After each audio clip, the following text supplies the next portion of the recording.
If anybody else signs in, but that's it too. Oh, Signed in so far. Okay, thanks, Lena.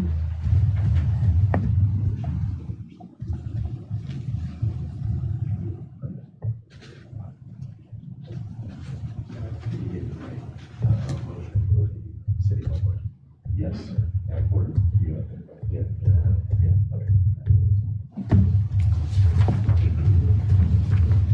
If you want, you can, I'll be here in case you want me to tell you what it is, but it's going to be 3 matters under paragraph 5 of subsection. Yeah, so she's got paragraph 5, business interest. So it's actually 3 matters, though, not just 1. Okay, well, I'll let you articulate Okay. that. Okay.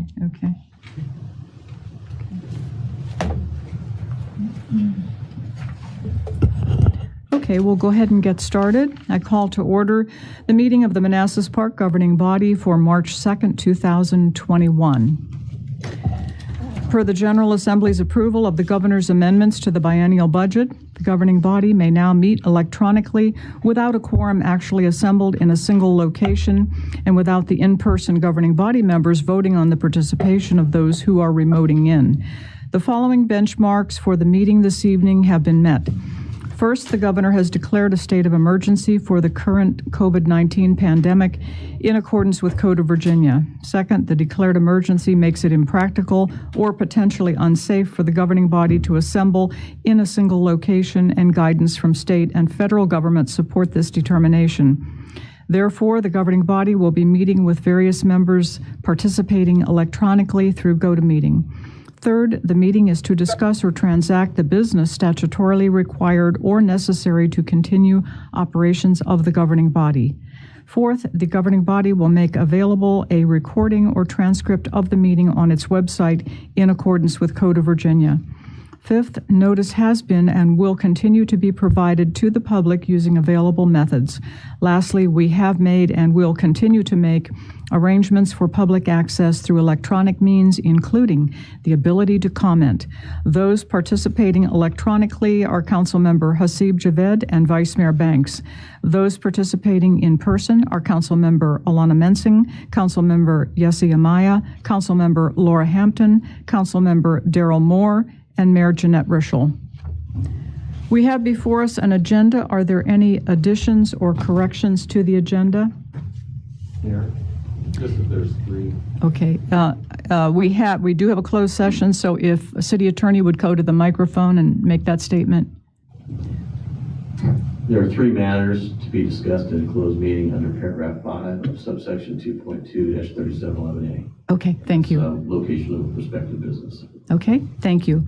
Do we have a motion to approve the agenda? So moved. Second. All in favor? Aye. Aye. Opposed? Abstained? Motion carries.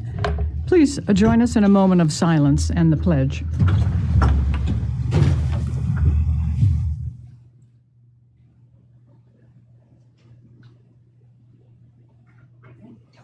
I pledge allegiance To the flag of the United States of America and to the republic for which it stands, one nation, under God, indivisible, with liberty and justice for all.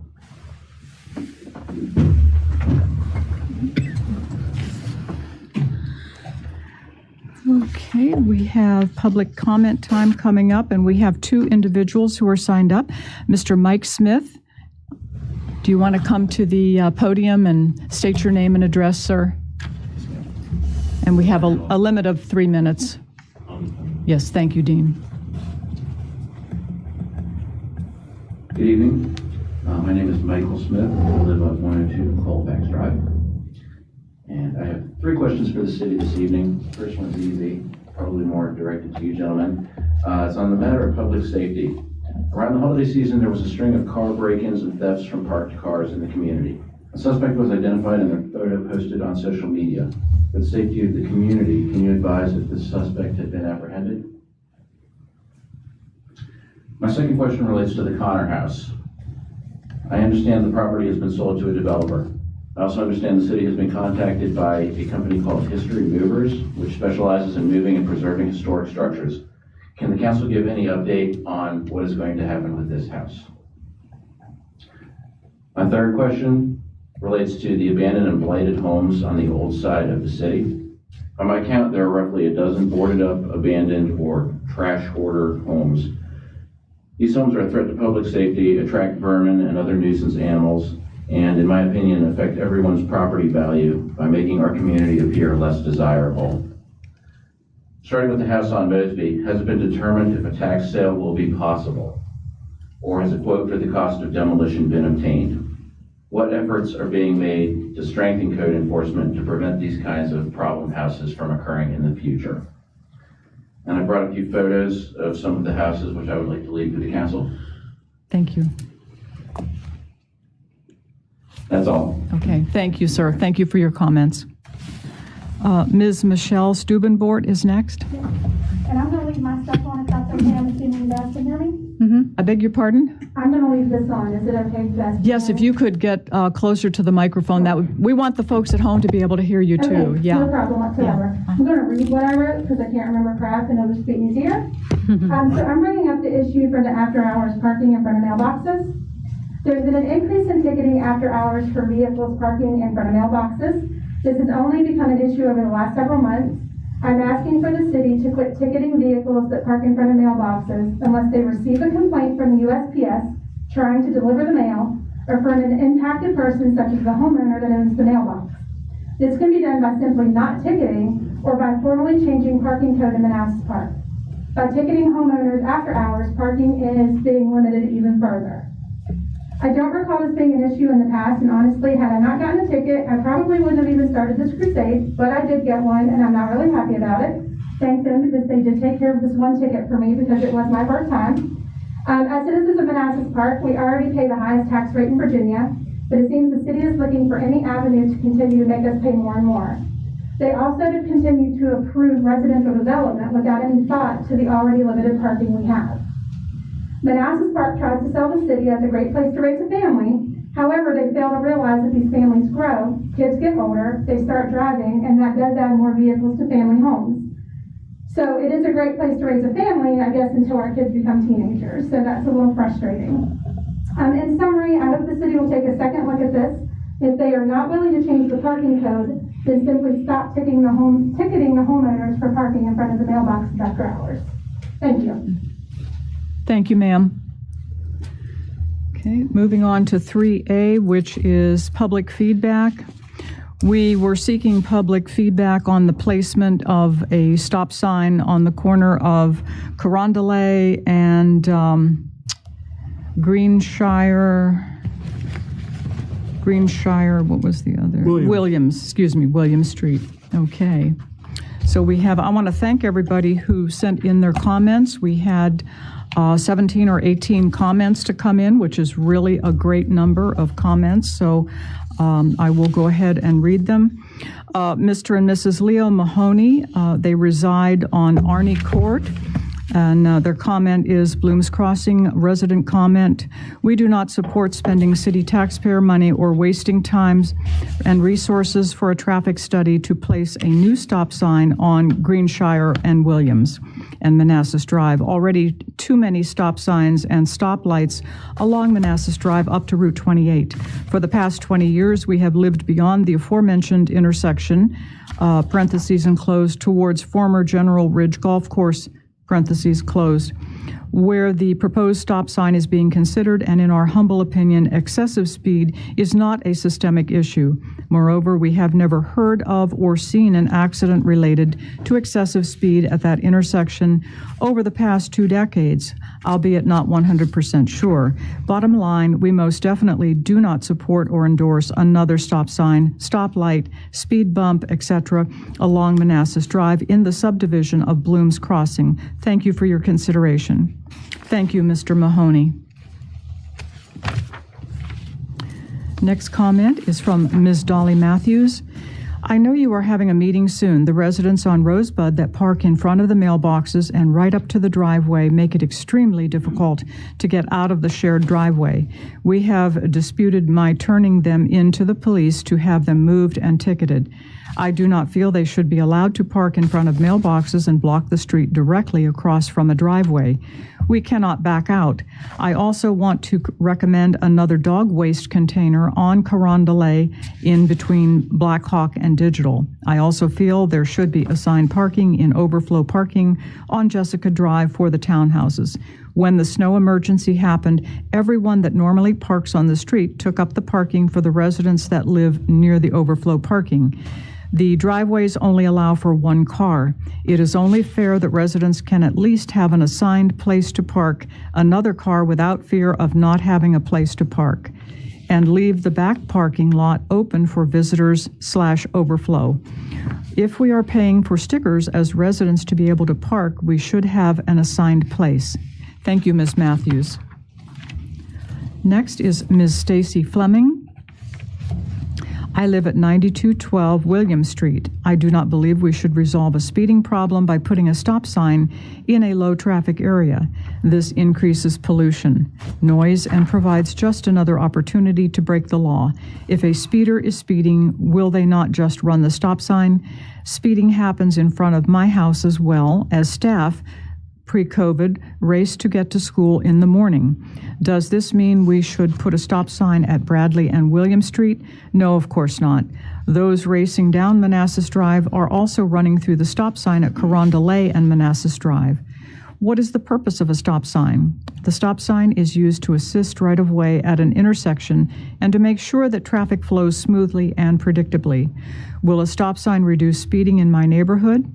Because a stop sign is used to assign right-of-way at an intersection, it is not an effective means to control speeding. Research shows that where stop signs are installed as deterrents or speed breakers, there are a high incidence of intentional violation resulting in accidents. When vehicles must stop, the speed reduction is only near the stop sign, and drivers tend to speed up between stop sign controlled intersections when not required to stop by cross-street traffic. Only 5 to 20% of all drivers come to a complete stop. 40 to 60% will come to a rolling stop below 5 miles per hour, and 20 to 40% will pass through at higher speeds. Stop signs are not warranted in the manual on uniform traffic control devices and as an effective measure to reduce speeding. Thank you, Ms. Fleming. Next comment is from Ms. Jenny Carbajal. We should instead put speed bumps if the budget allows it. Cars really would not have a choice but to slow down. This is a problem all around. I live in Lambert Drive and cars barely stop at the stop signs. Thank you, Ms. Carbajal. Next is Mr. Tom Reedy. Mr. Reedy writes, we do not need more stop signs. Better police presence would help. Thank you, sir. Next comment is from a gentleman named Jeremy. The gentleman did not provide his last name, so I'm not able to share that with you. I suggest conducting the traffic study before making any decision about the stop sign. If an engineering study suggests the stop sign, I am in favor of it.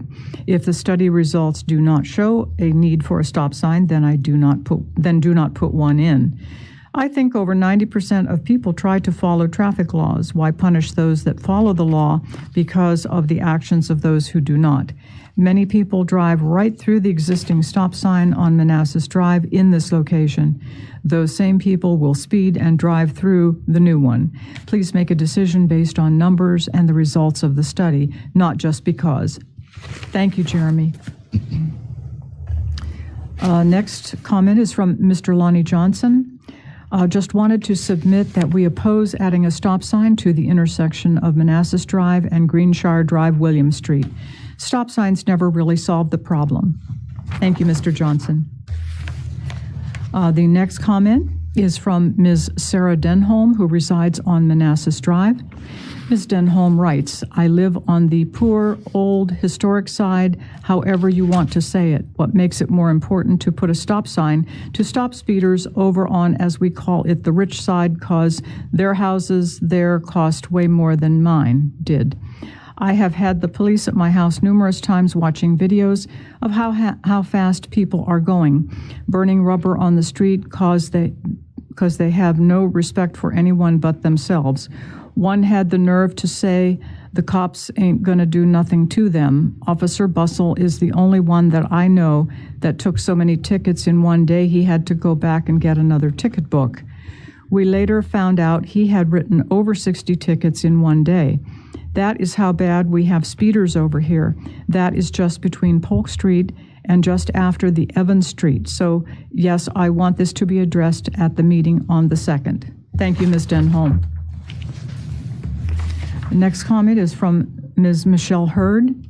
A stop sign at Manassas Drive, Greenshire, William Street is the wrong solution to a speeding problem.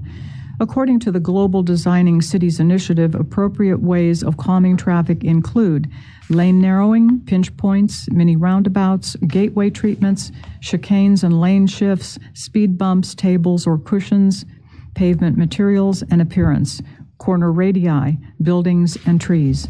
Nowhere on the list do you see stop signs. The Federal Highway Administration indicates that a two-way stop sign is appropriate, quote, at an intersection of a minor and major road and where the application of the normal right-of-way rule would be inappropriate, unquote. The intersection of Manassas Drive, Greenshire, William Street is exactly this, a minor and major road. It should not be misconstrued into a major intersection by making it a four-way stop. Let's do the right thing instead of the easiest thing. Thank you, Ms. Hurd. The next comment is from Mr. Ben Skarton. Mr. Skarton writes, I live near the area and drive up that way just about every day to remember the golf course. There is little traffic there. Far up Manassas Drive, we don't need more signs. I propose renaming the road to Manassas Park Drive or Highway/Parkway to give our city more recognition. Thank you, Mr. Skarton. The next comment is from Ms. Miriam Machado. I am in favor to have a stop sign at the intersection of Manassas Drive and Greenshire Drive and William Street. This initiative will potentially prevent accidents. Motorists are speeding from the Blooms Park through the first stop sign at Carondelet. Thank you for protecting our residents. Thank you, Ms. Machado. The next comment is from Mr. Joel Molari. Mr. Molari writes, I do not favor placing a stop sign at the aforementioned intersection, and here is why. It must be justified by a traffic engineering study. Intersection does not meet requirements for a stop sign. The traffic volumes on both streets and roadways are not equal. Manassas Drive is a major street. Greenshire Drive and William Street are not. Placing a stop sign in this intersection invites more speeding vehicles between the stop sign at the intersection of West Carondelet and East Carondelet Drives and Manassas Drive, and at the intersection of Manassas Drive and Greenshire Drive, William Street. Stop signs' purpose is to reduce vehicle conflicts at intersections. It is not to use for speed control. I recommend to install a permanent radar-controlled speed sign instead of a stop sign. Statistics have proven that speeders will slow down when alerted by a radar sign. Here are links to the studies and statistics.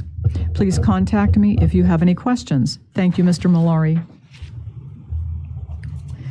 Next comment is from Ms. Barbara Denson, who resides on Walker Way. Before I provide my issues, I would like to acknowledge the placement of a doggy station at the corner of Digital Drive and West Carondelet. This station has reduced the number of droppings along Digital Drive. Additionally, the residents of Manassas Park Station have noticed a drop in foot traffic in our neighborhood. The frequency of servicing the doggy stations within our community have dropped dramatically. Would like a resolution to the following issues. 1, speeding along Digital Drive and West Carondelet between Digital Drive and Manassas Drive. 2, noise. Barking dogs. Resident allows dogs to bark unabated on the second balcony facing West Carondelet of the building of 9711 Henderson Place. I have complained multiple times since December regarding this ongoing nuisance. The dog is removed before officers arrive. Would file an official complaint. However, I do not know the number of this residence. Speeding cars and motorcycles. The noise level is simply unbearable when these vehicles zoom out of Manassas Park Station or up West Carondelet, especially at night. 3, litter along West Carondelet. This long-standing problem has not been resolved. Individuals are either eating in a parked car or have eaten in a moving car on the weekends and simply dump the paper or canned products on the street between the parked car and the curb. The litter on Monday morning is unsightly for other residents in the community. Thank you for this opportunity to inform the city of these issues for a resolution. Thank you, Ms. Denson. Next comment is from Mr. Chris Grubaugh. A second stop sign would be great, but still would allow speeding from one stop sign to the next. So many people walk along the sidewalks, and if one of these speeders lose control and hit a family, it would be awful. I'd like to suggest a speed camera that can take photos of the car and how fast they're going. This will then send a ticket to the person who the car is licensed to. This can be reported to DMV and a license pulled if so many tickets or 3 go unpaid. This is a revenue to the city of Manassas Park and will also allow us to feel more comfortable when walking down the street in Blooms. Thank you, sir. Okay. Next is by Mr. Bill Rohrer. Mr. Rohrer writes very simply, speed bumps. He wants speed bumps like in front of City Hall. Thank you. Okay, the next comment is from Ms. Styopa Semanuka, and I hope I pronounced your name correctly, ma'am. I found out that the city is considering placement of a stop sign at the intersection of Manassas Drive and William Street. As a resident of Blooms Crossing, 9233 Stephanie Street, I'm writing to state my objection to this proposal. My reasoning is that unavoidable deterioration of traffic flow harms law-abiding residents alongside with the offenders. The majority of responsible drivers will be suffering for the doings of the speeders.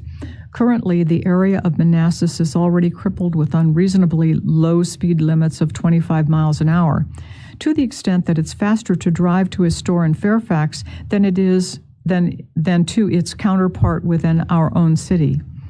Speeding is already unlawful. Offenders who choose to break the law by speeding, being able to get away with it, will likely choose to blow the stop sign as well. Therefore, the sign would be useless. According to the National Institute of Justice, quote, the chance of being caught is a vastly more effective deterrent than even draconian punishment, unquote. In other words, enforcement is far more efficient than protection. To sum this up, I object to the placement of the stop sign. Instead, I propose either A, randomly deploying a police unit with a radar more frequently, which had been happening for a few weeks last year but then ceased, or B, installing a speed camera which will produce income for the city and pay off quickly. Thank you.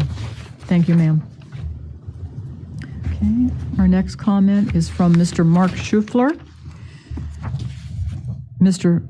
Schuffler's suggestion is implement a road diet, protected bike lane configuration on Manassas Drive between Signal View Drive and Blooms Park, in addition to a stop sign at Manassas Drive, Greenshire, William Street intersection.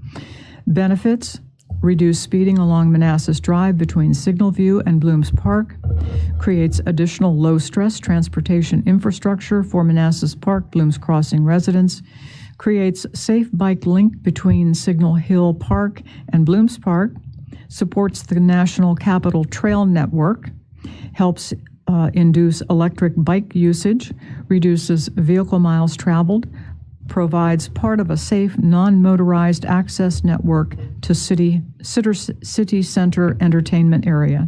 Thank you, Mr. Schuffler. Next is Ms. Vonna Plitt.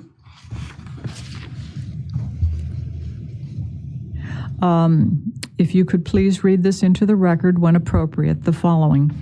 While you are concerned about Blooms Crossing, please also look into the traffic on the west side. Several citizens living on Manassas Drive and the side streets are experiencing a high volume of speeding vehicles.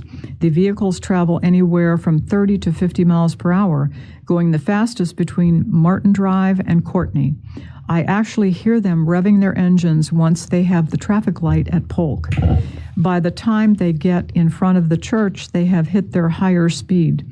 Some of the drivers enjoy letting off the gas to cause backfiring and the noise made by letting it drag down. Lieutenant Frank Wilson did act on my concern by placing officers in this area, and that worked for the time the officers were there. However, that was only a temporary solution, as it should be. I would like to thank Lieutenant Wilson for his punctual attention to this problem, but now as we need a permanent fix. Also, I have noticed numerous citizens concerned with the Colfax Drive and Manassas Drive intersection. I have lived here for 35 years and see so many people trusting their vehicles will accelerate sufficiently to pull out and head east, which is left onto Manassas Drive. We have four-way signs on streets that are far easier to navigate than Colfax. Other citizens and myself would truly appreciate a solution for these citizens. Either a four-way stop or traffic mirror. I see them in Fauquier County and on Route 522 heading towards Pennsylvania. I do not understand why we cannot do this for this street and their residents. I humbly thank you in advance for listening and hopefully acting on the concerns of West Side residents. Yes, ma'am. Thank you, Ms. Privet. Okay, next comment is from Mr. Brian Polk, who resides on Arnie. The item is public input on stop sign on Manassas Drive. I would like to weigh in against putting a stop sign on Manassas Drive at the intersection of Greenshire, William Street. The governing body package did not indicate how many complaints nor how many complainers, so it is not possible for me to make an assessment of whether there is even a substantive enough concern to consider stop signs. However, I will note that I have driven through that intersection multiple times per week, sometimes multiple times per day, for nearly 13 years since I've lived at my current residence in Bloom's Crossing.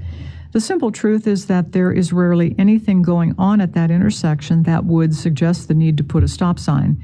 The intersection is typically vacant.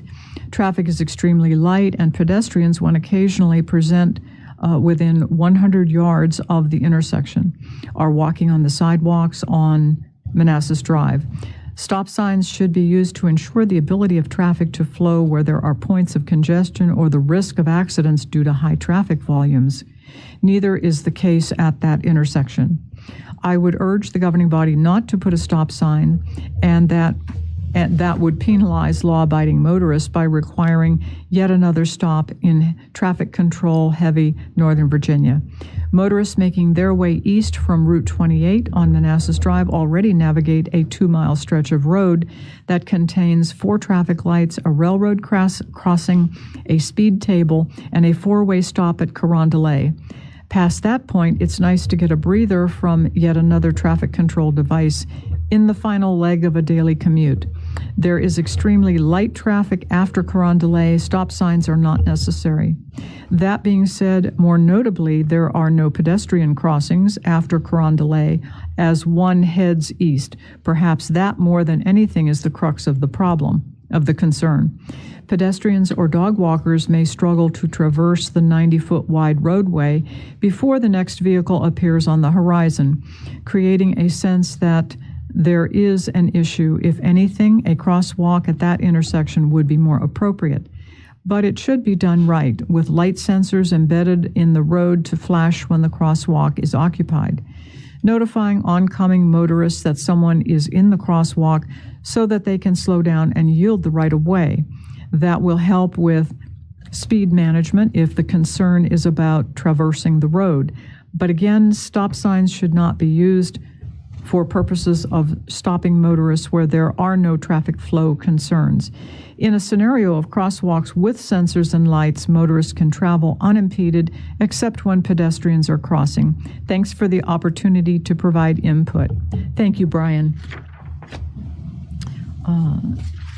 Next and last, we have a comment from Ms. Sharon Donlinger, who resides on Nancy Street. I'm simply writing to express my support to the idea of revisiting the city code regarding parking in front of mailboxes. The parking situation in the city, particularly in certain neighborhoods, necessitates a revision of this code. I've checked the city codes of the following Northern Virginia entities and was unable to locate even one that has a similar parking restriction, begging the question of why it is so critical to have this parking restriction in place for City of Manassas Park. Those jurisdictions are City of Alexandria, City of Manassas, Prince William County, and City of Falls Church. I urge the city to consider implementing a code change that opens up parking in front of mailboxes to specific hours. Such a change would preserve the ability of the Postal Service to deliver the mail while accommodating the residential needs of our population. At the very least, consideration of revision of the code should be seriously researched and not dismissed out of hand without first understanding why we have this law, why others do not, and an analysis of the impact of such a change. Thank you, Ms. Donlinger. And thank you, everyone, for sending in your comments. That was very comprehensive. Okay, we have no information items. We go on to number 5. Madam Mayor.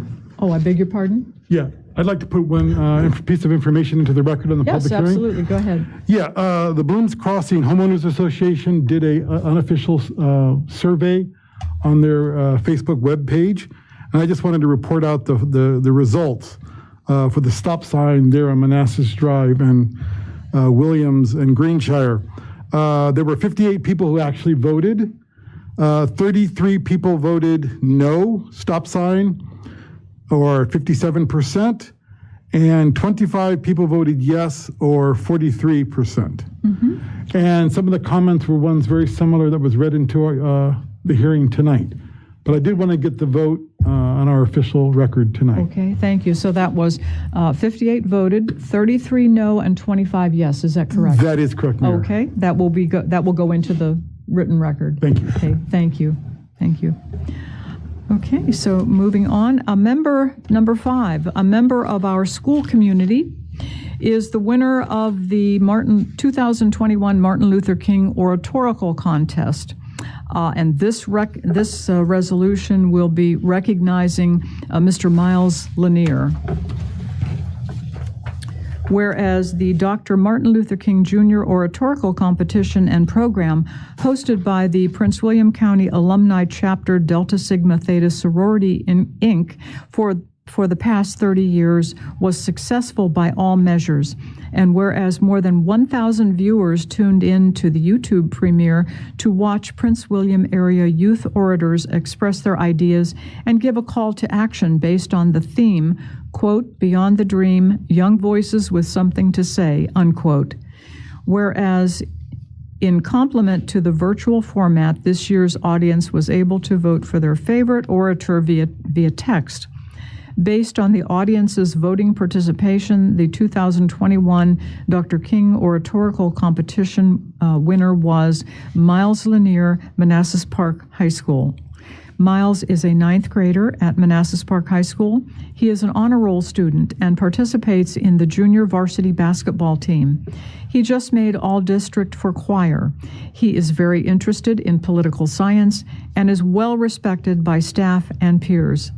Now, therefore, be it resolved that the Manassas Park governing body, meeting in regular session on Tuesday, March 2nd, 2021, does recognize Miles for his outstanding accomplishment and wishes him continued success during his next 4 years at Manassas Park High School. Do we have a motion to approve? So moved. Second. All in favor? Aye. Aye. Opposed, abstained, motion carries. Congratulations, Miles. And I believe that you are with us this evening, Miles. Is that correct? Are you there? We invite you to present your winning speech. Congratulations. So Thank you. You have the microphone now. Please present. Thank you for allowing me to present today. I'm very honored to be here. On August 28th, 1963, a 23-year-old man spoke to a crowd of 250,000 people at the Lincoln Memorial. He spoke about fighting for freedom, justice, and racial equality. That young man was one of my heroes, John Lewis. 57 years later, on August 28, 2020, a 12-year-old girl spoke in front of the Lincoln Memorial about those same things. That little girl was Dr. Martin Luther King Jr.'s granddaughter, Yolanda Renee King. Throughout history, the world's young voices have stood up to fight every injustice, system of oppression that has plagued its previous generations. Even in the midst of a pandemic, millennials and Generation Z are leading the fight for systemic change and equality to all people in this country and around the world. 2020 was a lot.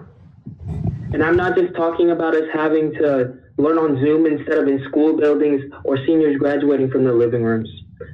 I'm not just talking about us having our summer trips to our grandparents' houses being canceled or the Olympics getting moved to 2021. I'm talking about the communities of color who have been disproportionately affected by COVID-19 and the hundreds of thousands that have died. I'm talking about Ahmaud Arbery being shot while running through his neighborhood. I'm talking about George Floyd saying, "Mama, mama, I can't breathe," as a police officer dug his knee into the skin on his neck. I'm talking about Breonna Taylor being slain in her own home and her neighbor's walls, getting justice before she did. I'm talking about Kawan Charles, who was almost the same age as me, being killed just like Emmett Till 65 years before him. I'm talking about the Supreme Court nomination of Amy Coney Barrett just 8 days after the death of Ruth Bader Ginsburg, and her confirmation by the Supreme Court just 8 days before an election, dishonoring the justice's dying wish. I'm talking about raging, burning, scorching wildfires in California and the highest number of hurricanes we have ever witnessed in a single season. We had so many hurricanes that we had to start using the Greek alphabet to name the storms. I'm talking about people having to wait a minimum of 2 hours in states like Wisconsin, North Carolina, Texas, Nevada, and New York to cast their ballots in an election in the middle of a global health crisis. I'm talking about a president refusing to concede an election because the results didn't go his way. I'm talking about young people trying to make sure that their race will never be an issue, trying to make sure that the earth will still be intact by the time they turn 30, and trying to make sure that the highest by the American people, all while writing essays, finishing assignments, and doing book reports for online school. I'm talking about young people having to live in a world that no generation before them has ever experienced. Racial injustice, the Supreme Court, climate change, voter suppression, and many more are issues that are important to this next generation. And we will fight to make this country, this world, a better place. In spite of these unprecedented times, we as peaceful protesters have marched in the streets while being maced and tear gassed. We have spoken out on injustice while being told to be quiet. And we have become Instagram activists while being told our opinions don't matter. We are demanding that we have bold changes in all of our systems. But change won't happen if people in power continue to ignore us. President Obama once said this: change won't come if we wait for some other person or some other time. We are the ones we've been waiting for. We are the change that we seek. It is time for America to stop waiting for someone else and give young people a seat at the table. It is time for America to stop dismissing us as an afterthought and give young people a seat at the table. It is time for the Greta Thunbergs, the David Hoggs, the Tay Andersons, and the Malala Yousafzais to be given a seat at the table. It is time for the Amber Austins, the Zion Fozos, the Nyla Andersons, and the Miles Laniers to be given a seat at the table because our ideas will better this nation and this world for all who live in it. Thank you so much. Thank you, Miles. You have very strong speaking skills. Thank you. We appreciate Awesome. it. And thank you for taking time to join us this evening. Thank you for inviting me. Okay, moving on to 6B. Our state delegate, Delegate Danica Rome, is with us this evening to brief us on General Assembly legislation.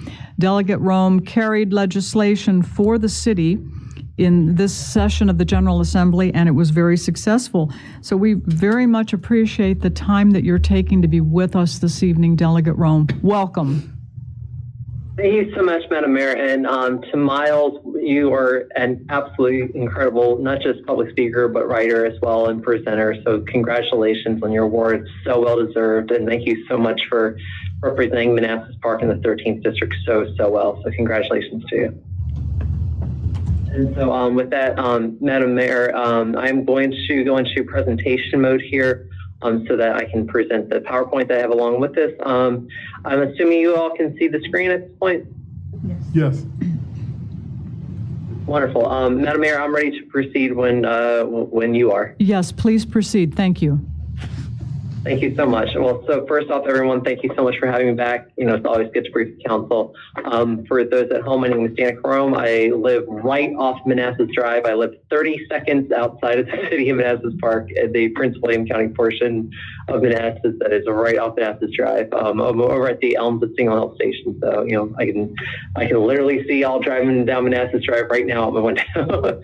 So anyway, we adjourned CNADA yesterday from the Virginia House delegates and the Virginia General Assembly to close out the 2021 regular session and special session that we just completed. And one of the top priority issues that we had in terms of constituent service requests was HB 2318 that we carried on behalf of the city of Manassas Park. That was requested by Mayor Rishel. And so what HB 2318 does is this basically allows localities, including municipalities, to be able to designate certain residential areas where you can prohibit test drives from happening. So this has been an issue that's happened, especially along Manassas Drive, where we've had a lot of people, you know, having complaints about basically people with test drive license plates, more or less, either running stop signs, stop lights, you know, speeding in residential neighborhoods. And so we want to try to, you know, figure out a way that we could approach this in a way where we weren't trying to create new penalties, but we were trying to allow localities to at least have some teeth to be able to, you know, keep their residents and their community safe. And that's what this bill does. And so what this does is this requires the locality to notify licensed motor vehicle dealers located within the locality of basically, you know, just of the enacted area of the ordinance, and send a copy of the notification to the Motor Vehicle Dealer Board. If a buyer or potential buyer is convicted of a traffic infraction during a test drive in a prohibited location, the locality is authorized to notify the dealer board, and it may determine if proper notice was given and impose a civil penalty if found to not be given a proper notice. So we earned support from this from the Virginia Auto Dealers Association as well as BML as we worked this out together with Mayor Rishel and the city. And here's what's so fascinating, because Richmond is Richmond. Richmond is even virtually, it is a strange place. You will see in the House of Delegates, this bill passed 8415, not a real big deal, just fine. I have never had a bill in either chamber of the 23 bills of mine that have passed the General Assembly in my 4 sessions as a delegate. I've never had a bill that passed on a pure party line vote. This is the first time a bill of mine has ever passed on a pure party line vote and happened in the Senate, 21-18, and I cannot for the life of me understand why they don't want to give localities the ability, not even a mandate, just an option of, hey, if you like to do it, please feel free, to be able to keep their residents safe by restricting test drives. So it's just something that I thought was pretty funny, and I just wanted to point that out. So also, by the way, I'm being asked if the PowerPoint is in presentation mode. I believe it is. Please correct me if I'm wrong, because what I'm seeing could be different from you. It's not. What? It's not? I think, yeah, she may have clicked the wrong screen to share. So we're seeing the big. We're seeing it. We're seeing. Yeah, we're not seeing the presentation mode. Okay. I thought that was the presentation. Can someone give me the guidance to do that, please? Sure. Hold on. So we're gonna have to take back when we. You have a presentation mode on one of your screens. Is that correct? Do you have two screens right now? So right now, yeah, I've got two screens, and right now I've got the where it says people can see your screen, right? Yes. And there's the actual PowerPoint itself. Yeah, so we're going to take it back, control, we'll give it back to you. When we give it back to you, you'll see both screens as options to share, and you just have to share the one that's going to be the actual presentation. So if you can take it back. Okay, well, so hold on, I'm getting a text right now. It says, presenter view, so let's see. I'm so sorry. This is not working the way it should. So we're going to give it back to you right now. So you'll see again the option of which screen to share when we give it back to you. Give us 1 second. Noted. Thank you. Okay. So now you should see the options in front of you for which screen. Right. It says screen, right? You should see kind of a miniature version of both of your screens, and it allows you to select which option to share. Okay, well, it just gives me the screen one, so I'm going to click that. It's the only one. Okay, and I will now go to here. All right, so can you all see the screen okay? Yeah. Okay, is it working now? It's still not working, but I believe everyone here can see it. So I think we're fine. Yeah. All right. Well, we'll just continue then. Okay, so anyway, so we'll just continue into the next bit for Manassas Park that we actually got done. The next part here, so we also passed a resolution for Gloria Vandy. He's obviously, as everyone is, very familiar and aware with, Gloria Vandy was not just, such an institution for Manassas Park, but she was a trailblazer actually in all of Northern Virginia as the first Black woman to actually serve as general registrar for any of our 9 localities of Northern Virginia. So, being able to just, I was able to speak about her during Black History Month, as my Black History Month speech during a floor session. And so, we passed HR 295 just to celebrate her life. And I'm really glad that we were able to just acknowledge, the incredible contributions and who she was and what she meant to the community. All right, so next, this is a huge constituent service issue that we have dealt with a lot in the last year, especially as the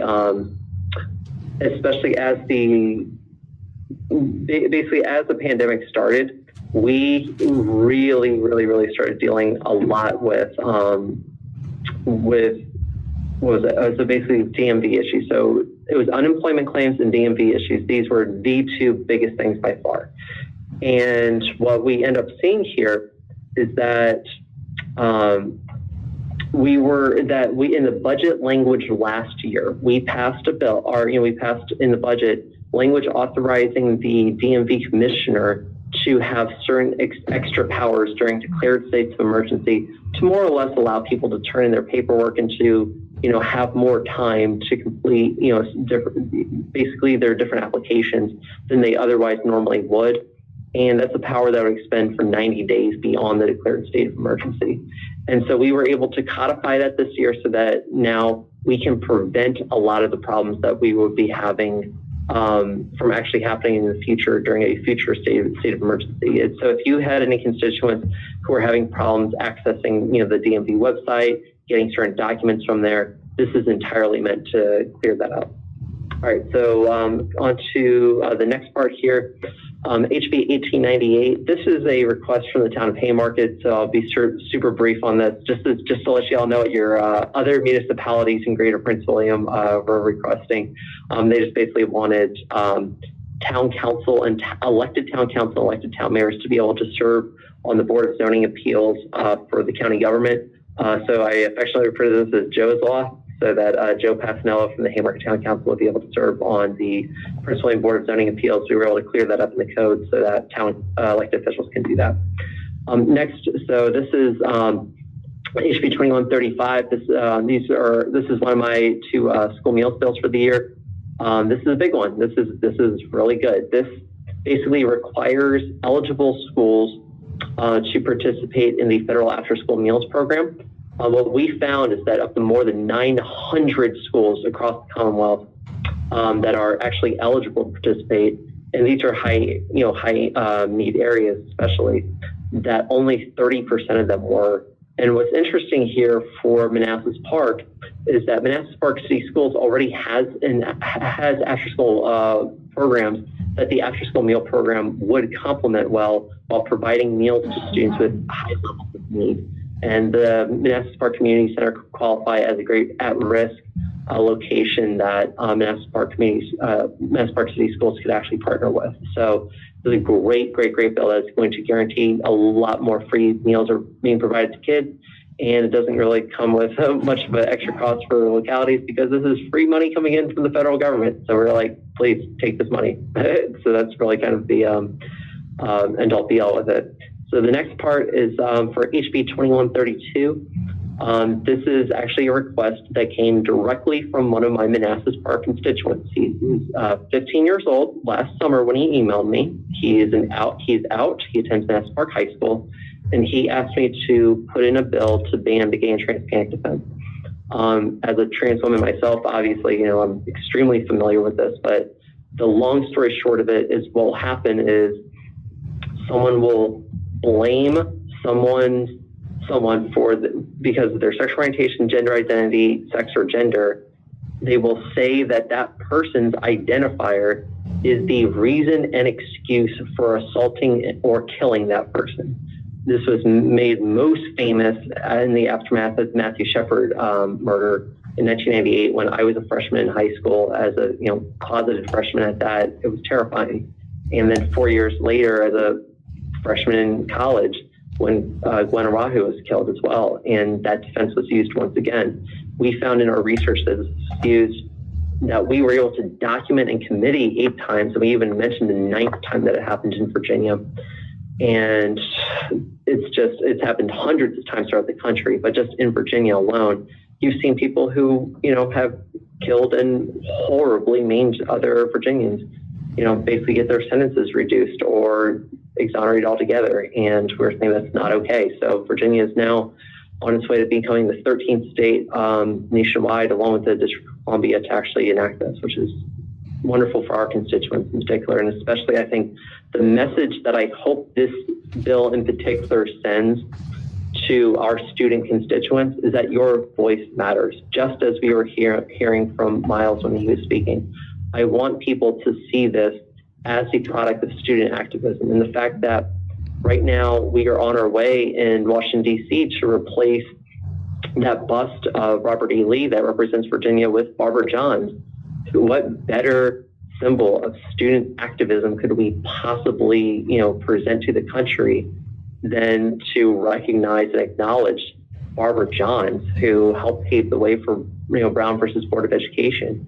It's just, I really think that student activism in Virginia has such a storied tradition, and that is so important for young people to realize that their voices still very, very much matter. So in regards to young people, continuing that, HB 2013, this is not a problem we have in Manassas Park. It's not a problem we have in Greater Prince William, but it is a problem in other areas in the Commonwealth. So what we did was we prohibit school boards from suing parents or students over unpaid school meal debt. That means literally taking a student or parent into general district court to get a judge to issue basically a verdict on them. What greater form of school meal shaming is there than to literally drag a family in front of a judge because a hungry child wanted to eat at school? That's terrible. And so, especially during a pandemic, we can't be allowing this. So we put in this bill. It did great in both chambers. And, I'm really, really glad we got this done. So next, last bill to mention that I filed is HB 2000. HB 2000, this is interesting. When I filed the bill, this was never designed to be passed into law this year. It was designed to go into the General Laws Committee for them to refer it to the FOIA Advisory Council so we could bring different stakeholders together from the Virginia Municipal League, from the Virginia Association of Counties, from the Virginia Coalition for Open Government, to basically figure out what can we do to reduce FOIA fees so that they are not being used as a deterrent from the public being able to access their documents that their tax dollars paid for. So that has now been sent to the FOIA Advisory Council. This was by a request from a mother in the Manassas portion of Prince William that I represent. And we hope to be able to bring back legislation with a recommendation from the FOIA Advisory Council for the 2022 session. All right, so moving on to some just key legislation to highlight. Number one here at HB 1999 from Delegate Murphy authorizes the tax commissioner to waive interest for any class of taxpayers. And I'm so sorry, my screen is screwing up right now. For taxpayers where it would cause an undue hardship during a state of emergency called by the governor. This will ensure that we ease financial burdens on Virginia taxpayers during any current or future emergencies. And we also passed our tax conformity bill. It always is such a hassle in Richmond to be able to get the tax conformity bills done. So to every CPA in Virginia, I'm sorry, that doesn't matter who's in charge, Republicans or Democrats, it happens every time. But we did get it done. And so for taxable years between January 1st, 2020 and January 1st, 2021, this bill allows for up to $100,000 in federal PPP loans and up to $100,000 in grant funds received under the Rebuild Virginia program to be subtracted from taxable income. Also, we had a question that came from City Council about another bill. And so basically about, what authority will Manassas Park have under HB 1777 from Delegate Juan Ward, which authorized the locality to pass an ordinance to basically require removal of clutter from private property. And the bill defines what clutter is as including mechanical equipment, household furniture, containers, and similar items that may be detrimental to the well-being of the community when they are left in public view for an extended period or allowed to accumulate. So the question that came from us is, how will Manassas Park be able to enforce this? You'll be able to enforce this the exact same way as every other item that is already existing in this code. And so what I'm going to do for y'all here is I'm going to actually pull up HB 1778 on LIS. And you're going to see when I click highlight that this is the clutter section here. This is just drawn to, existing code. So the way you enforce it is the same way that you would enforce left out trash, garbage, refuse, litter, other debris shall be disposed of. This is exactly what it does. So you just deal with this the same way you're dealing with the other stuff that code already allows you to deal with. So with that, we'll continue on with HB 2040. This deals with unemployment. I know this is a big issue for our constituents in Manassas Park as well as everywhere else. The Virginia Employment Commission shall waive obligation to repay an overpayment of benefits if the overpayment was made through no fault of the claimant and can demonstrate economic need. Another one here from Delegate Tran, this ends requirement that certain notices from VEC be delivered by mail and will allow for electronic sharing of key information on unemployment claims. Individuals making unemployment claims will be able to receive notification of their claims being filed, access monetary determinations, and obtain PIN identification through the unemployment system electronically. And this will be implemented on December 21st, 2022. So we are actively dealing with unemployment insurance reform right now. And I'm really glad we were able to get some bills done for it. We were also asked by in the run-up to today about marijuana legalization and basically what is in this bill that's going to affect localities. So the first thing I want to mention to you all here is that the bill that we passed out of the General Assembly is not the bill that the governor is just going to sign without making recommendations for amendments when we come back in April. What I'm basically saying here is the bill is probably going to change before it becomes law. So just everyone just take a minute and absorb that. So There are a few items that the bill does actually, mandate without having to have a reenactment clause. And simple possession being legalized on January 1st, 2024, that is one of them because that's the same day that sales go in effect. Now, localities will have the option to opt out of retail sales through a local referendum process prior to December 2022. That is part of the bill that has been sent to the governor. So I wanted you all to know that that is part of what you all have. Localities will also have the ability to add an additional 3% tax on retailers on top of the retail sales tax, which is basically that 21%. So this is something where Manassas Park, if you all want to allow it, if you don't, whatever it is that you want to deal with on this, you have that authority, and I'm going to fight to make sure that you guys continue to have that authority through the amendment process as well. So I will certainly have your back on that. However, I can be helpful in this legislation. This is obviously a very, very big deal issue. There are people with very strong feelings, whether on any side of the issue, and my job is to make sure I'm supporting my communities here. So by giving you all the most amount of power that I possibly can, I think that's the best thing that we can do to make sure that the wants and will of Manassas Park is being taken care of. All right, so moving on here to COVID-19 response, you'll see that we have a few bills here at the top, and what the most significant here is HB 2333 from Delegate Bagby. Basically, this allows us to expedite the distribution of vaccines by having, dentists, other medical professionals being able to offer those injections. And now that we have 3 approved vaccines that are being sent to Virginia between the Moderna, between the Pfizer, and now Johnson & Johnson, this means that we are able to significantly step up distribution. We've now put more than 2 million shots into arms so far, which is great. And we're now averaging about 47,000 in the state per day. We want that to get more than 50,000. I want to just applaud Manassas Park for the mass vaccination events that you all have had in the city, and I hope that there will be more to come. And I'll also note here we had HB 2124 from Delegate Lopez. It says that during a public health emergency, this would require DMAS to administer testing, treatment, and administer vaccinations of COVID-19 to persons regardless of immigration status. Manassas Park, this is a big deal, as we are extremely well aware. And just to put it very bluntly for anyone, COVID-19 does not care what your status is, okay? Everyone in our country, everyone needs to get vaccinated, period. We do not need to, restrict who can and can't other than for health. And, we have to do our part here to make sure that everyone who is here is safe and is not going to be contagious. So this is what we want to get done. Then for our businesses, we passed a bill, HB 2266 from Delegate Ayala, which creates outdoor refreshment areas, allowing Virginians to drink alcoholic beverages outside certain areas. I know we have one of our fine pubs here in Manassas Park where you have that outdoor seating area, for example. This will help our restaurants, breweries, and wineries out during COVID-19 as it provides more opportunities for outdoor business services that are socially distanced. Next thing I'll briefly touch on is the data privacy bill from Delegate Cliff Hayes. I serve with Delegate Hayes on the Communications Technology Innovation Committee.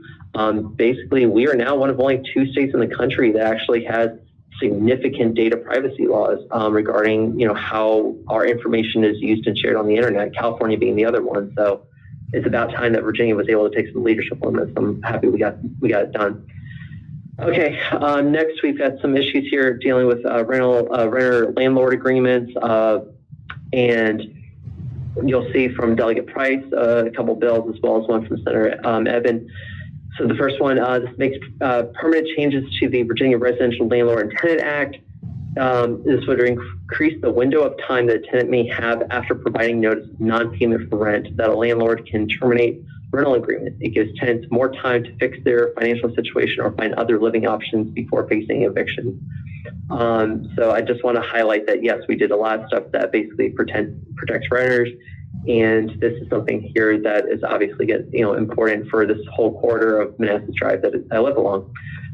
So moving on here, a bill from Delegate Helmer that deals with SNAP eligibility. This expands eligibility for SNAP by allowing participation in education activities from an accredited institution of higher education in Virginia, so aka college, to satisfy employment and training requirements to receive benefits. This would ensure more Virginia students get the food that they need. I'm a co-patron of the stuff.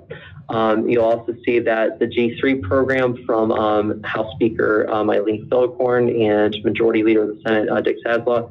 This establishes a program to make community colleges in Virginia tuition-free for low and middle income students who meet eligibility requirements and are pursuing degrees in a high-demand career field. So basically, for Manassas Park High School graduates who fit, the description here, if you want to go on to Nova over Manassas, this is a great opportunity to be able to, afford to go and, basically, get a job, get back, and take care of yourself. So, moving on, regarding the budget, you'll see some of the COVID responses here. Just to highlight this top one in particular, $89.3 million from non-general fund of the biennial will be allocated to support mass vaccination efforts. So not only do we have federal money coming in to help us out with vaccines, but we're putting some state money into this as well, because obviously this is priority number one for all of us right now. And also just notice we also have item 479.10. This is an amendment that removes restrictions that utility customers may only receive assistance from the COVID Utility Assistance Fund once. And another item is that's an amendment that's planned $7.1 million the first year and $6.3 million the second year from the general fund from the available coronavirus relief fund. Also moving on to transportation money, $324 million for high priority projects across Virginia. I also want to note this really big one from Manassas Park, $83.5 million we were able to secure in the budget for improvements along the Manassas line for the VRE.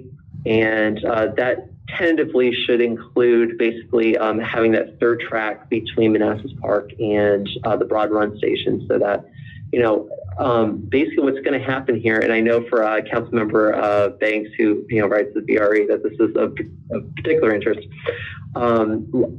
After COVID, once we have started recovering and VRE ridership isn't down 90%, we're going to start adding more train lines or more round trip trains basically onto the Manassas line. So we'll be able to add 5 more additional trains. I think it's like 4 round trip and 1 more one direction.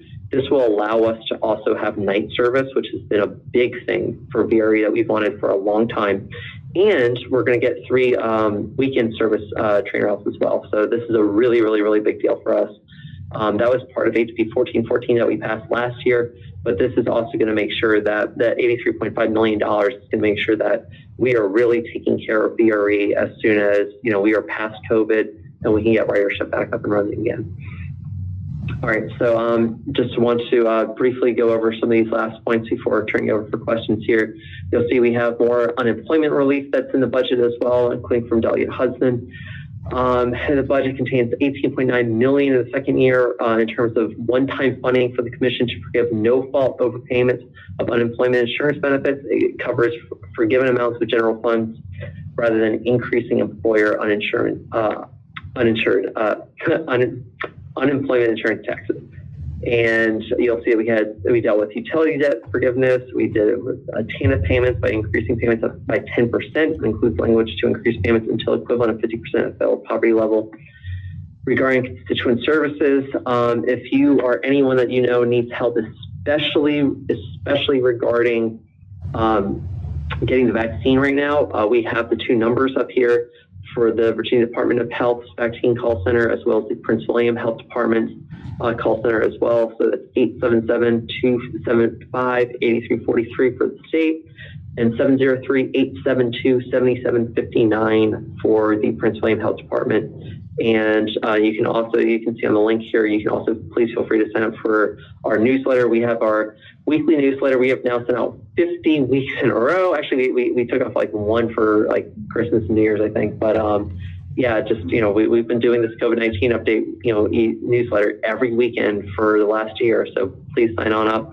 And also our office can very much help facilitate, answering unemployment, claims, for example, dealing with DMV, for example, things that we can't do. I cannot get you a better spot in the vaccine line. What we can do is we can connect you with people at the Prince William Health Department or the Virginia Health Department to be able to answer questions for you. But I just want to make that part clear that right now, even I don't have a shot right now. We're all trying, all of us want to get it. We're just, waiting in line just like everyone else is. And hopefully with the increased shipments coming into Virginia, we're going to be able to expedite that delivery very quickly, as well as with the bills that we passed. So you see here, moving forward, we are obviously dealing a lot with COVID-19 relief as our top priority right now. But in the meantime, we're still dealing with government transparency. We've now passed 8 bills in the last 3 years related to feeding hungry kids. We clearly do a lot of work in terms of partnering with our localities. I'm honored to continue working with Manassas Park however we can. And we always have our constituent service-focused legislation that we do every single year. And even the big ticket items that I'm putting in, it's usually because a constituent has asked for it. And with that, please feel free to reach out to my office at Delegate Rome, that's spelled DELDROEM, at house.virginia.gov, or please feel free to give a call to our office line at 571-393-0242. With that, I'm happy to take any questions. Delegate Rome, thank you very much. That was a very comprehensive presentation, and I loved your slides. Magnificent. Thank you very kindly, Mayor. I have a question about the marijuana bill, and I realize that it's not completed yet. It's still not in its final form. Putting aside the issue of legalizing yet another dependency in our society, I'd like to ask you about the sales. My question has a bit of a preamble to it, so I would ask for you to indulge me. Marijuana sales nationwide have the potential to become a $1 billion business. It will be a $1 billion industry nationwide. The people that are going to reap the profits from this industry, they don't care what happens on the local level. They don't care what our police have to deal with. They don't care what our schools have to deal with. They don't care what our social services departments have to deal with. It's a financial profit to them. So historically, we've seen a lot of centralization and consolidation within industries. Many producers eventually become 1 or 2 or 3. Right now, people talk about big oil, big banks, big pharma. In the future, a decade or more in the future, we might very well be talking about big weed. And we might be talking about all of the influence that has on our society and our culture. So with those concerns in mind, what are they looking at regulation-wise? What's in the works to make sure that this does not become some enormous runaway industry? Sure. So I want to just mention there's a whole lot. The bill that we passed is very, very comprehensive. It is extremely long read. So if you have a lot of time on your hands for an entire weekend, please feel free to read this bill. But this bill was the product of a JLARC study as well as a separate study that came out from the governor's office. And so there are a lot of keys to this, and I'm going to highlight a few of them for you here. So some of the key details here. Number one, there is a public health advisory council to this. There is a cannabis equity reinvestment fund to support persons, families, and communities historically and disproportionately targeted and affected by drug enforcement, including providing scholarship opportunities and grants to support workforce development, apprenticeships, and other purposes. There is the Cannabis Equity Business Loan Fund to provide low and zero interest loans to social equity licenses in order to foster business ownership and economic growth in communities most disproportionately impacted by prohibition. And I'm also going to note here that we deal with that, basically when we were dealing with like the integration aspect of it, the bill requires the board to merely draw regulations that limit vertical integration to small businesses aside from allowed for pharmaceutical industrial hemp processors, and ensure that all licensees have an equal and meaningful opportunity to participate in the market. So we're dealing with micro business licensure here. Persons that possess a license in more than one license category are required to submit a DEI plan and may also be required to participate in a social equity apprenticeship plan at the discretion of the board that's actually overseeing this in the first place. So this is just one of those things to note, that we are really trying to make sure the Virginia approach to this compared to other states is really one where we're trying to make sure that big businesses simply do not destroy communities here, run over mom and pop, stores, for example, or local growers or anything like that, so that you don't have one giant out-of-state company that is consolidating and controlling the market throughout all Virginia here. We have learned a lot of lessons along the way from other states that are doing this. At the same time, every single state that marijuana legalization is going up on the ballot in referendums is passing. We know this is where the public wants us to go. So if we're going to have this, if this is the desire of the public, then the way that we need to regulate this is going to be in a way where we have an emphasis on equity, where we have an emphasis on allowing small growers and small businesses to be able to thrive and have a competitive shot as much as anyone else, while at the same time recognizing the reality that Black and brown communities use marijuana at the same rate that white communities do, but at the same time are disproportionately targeted in every single metric of law enforcement that comes from this. Everywhere, from convictions to severity of convictions to police raids in general, where there's a great data point that showed that police raids in Chicago alone are so more likely to happen in these areas that are 90% Black and brown compared to some white communities that just don't have it happen ever at all. And these are drug raids where police go and break down people's doors. And this is exactly what led to Breonna Taylor getting killed in the first place by police. So we have to recognize that social inequity that comes with how we enforce marijuana laws to begin with, and drug laws in general to begin with, and how targeted and stigmatized Black and brown communities really are. And in a minority majority community like Manassas Park and Greater Prince William in general, we have to make sure that we're taking care of our constituents in that case by not having them being targeted in a way that is so radically different from people who look like me, quite frankly. So, I want to make sure that we're doing this right. And at the same time, we're not just basically, giving a big blank check to, big marijuana, as Mayor's putting it there, and making sure that we have adequate controls in place where, local folks are going to have a shot at this. And at the same time, we're not trying to arrest our way out of what is more or less, a public health issue as far as I'm concerned. Okay. Thank you. Thank you. Okay, let's start with our folks at home. Councilmember Javed, comments, questions? Hey, good evening, Ms. Rome. How you doing? I just had a question. Thanks for the presentation. I just had a question about your, the after-school program.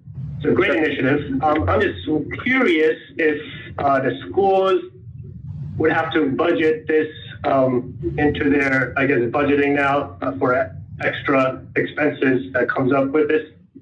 No, so the first thing on this is that because the federal program is designed to be financially viable and it is designed for those high-risk schools in the first place, the money that is eligible for these schools to take from the Fed can actually be used for those operational costs in the first place. So they can supply that, that money.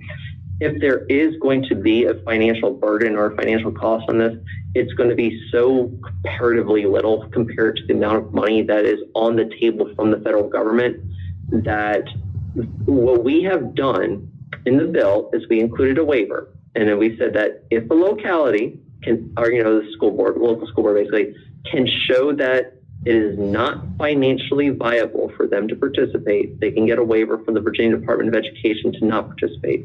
That said, the program is designed to be financially viable, so we shouldn't have that problem. And, I don't, just quite frankly, in Greater Prince William, we're not going to have this issue.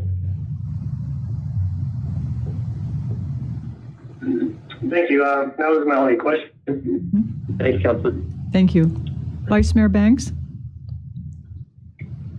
Thank you for the presentation, Delegate Rome. Thank you. Thank you for the good news on the VR. Great. Always happy to advocate. And by the way, right now, DRPT is actively studying, reevaluating, getting Beery out from Broad Run over to Gainesville. That was by my budget amendment from last year. Can you just, in regards to the bill that was presented by the 15-year-old at the Manassas Park, Yes. can you just indicate me a little bit more on this? It's not a federal hate crime when someone commits a crime like this against someone that's LGBT. That's right. It's actually, now it's not just a federal hate crime, it's one in Virginia as well, right? So there's basically what people need to know about this is one of the questions that comes up a lot is basically how is this dealing with hate crimes more or less? This is a defense strategy that is used in court. This does not affect the actual charge. You can be charged with a hate crime, right? But at the same time, if you were trying to defend yourself by saying that you attacked or you hurt someone because of that identifier, what you're trying to do is play to a prejudice that exists within a judge or a jury to begin with to say that, well, wouldn't you do this the same? And just to give you a really harsh example, I saw a video just yesterday. This same bill is being debated up in New Hampshire right now, where one of the New Hampshire state representatives actually said something along the lines of like, why are we going to go out of our way to protect what he called deviant sexuals was the line that he used. He literally used prejudice and people's preconceived bigotry toward LGBTQ people to make a case against a bill that is designed to eliminate prejudice and bigotry being used in courts for a judge and jury. He would, in the most perverse way possible, I'm glad he did something so horrible because he showed why we actually need this bill. That sort of, prejudice is still being used in, by elected officials, let alone in court. So putting in this bill, this does not affect the hate crime statutes whatsoever. This basically just says that if you are on trial because you assaulted or you killed an LGBTQ person, you can't just say that that person's gender, sex, sexual orientation, or gender identity is the reason that you should be exonerated and excused for what you did. Thanks. Do you have a follow-up, Preston? No? That's all. Thank you. Okay, thank you. Councilmember Amaya? I have one question. You mentioned the relief for the restaurant industry. Have you heard anything regarding the private event venues that are not being able to hold events right now? Yeah, sure. So, right. So thank you for that question, Councilman Amaya. So as the governor's restrictions are becoming lessened right now, he's adding more capacity for people to be able to, gather and congregate indoor settings. So if you'll bear with me for a quick moment, I'm going to go ahead and pull up. I have posted to my, this will be a good time for me to make the plug. So my Danica for Delegate Facebook page, basically, I posted what the governor recently did with this. And what you'll see here is it says that entertainment, so for entertainment venues, as of yesterday, those can now indoor be open at 30% capacity or 250 persons, outdoors open at 30% capacity or 1,000 persons. For gatherings, indoors, 10-person limits, outdoors, 25-person limits. That's like in a home, right? And for recreational sports, open at 30% capacity or 25 spectators per field, indoors. Outdoors open at 30% capacity or 250 spectators per field, so like at the soccer field, football field, whatever. So I would say that where you're talking about here, because restaurants and non-essential retail are all open right now, and because entertainment venues can hold a lot more people now, I think we're at a place where, as our numbers improve, hopefully by summer, I would say you're going to start seeing most of these, places getting back to 50, 75% capacity, which is going to be helpful for everyone. But that is entirely dependent on people keeping up with social distancing and keeping up doing what they're supposed to be doing with wearing their mask. And quite frankly, we're being told to wear 2 masks right now. Maintaining that, 6 feet apart, and washing your hands with soap, just doing all the basics. I carry around, a little, Hurrell bottle everywhere I go. Just whatever we can do to make sure that we're safe. When I go and I buy my groceries, I take care of my hands before I go in, take care of my hands as soon as I get back into my car. I get back home, I drop off my stuff, I wash my hands with soap again, just doing all the basics. And if I can say one thing, and I have to just stress this because this is not just a Manassas Park problem, this is a Virginia problem in general. Please, please, please wear your mask. Please, please, please, please, please wear your mask. I do it everywhere I go because I'm trying to set a good example. I know all of our members of council and their mayors doing it too.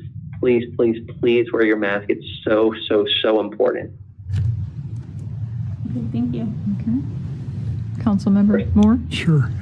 I have no specific question, Delegate Rome, but I just wanted to thank you for your leadership, for your presentations tonight, particularly your leadership with the LGBTQ community. I just greatly appreciate the work you've done, and just keep on keeping on. Thank you very much.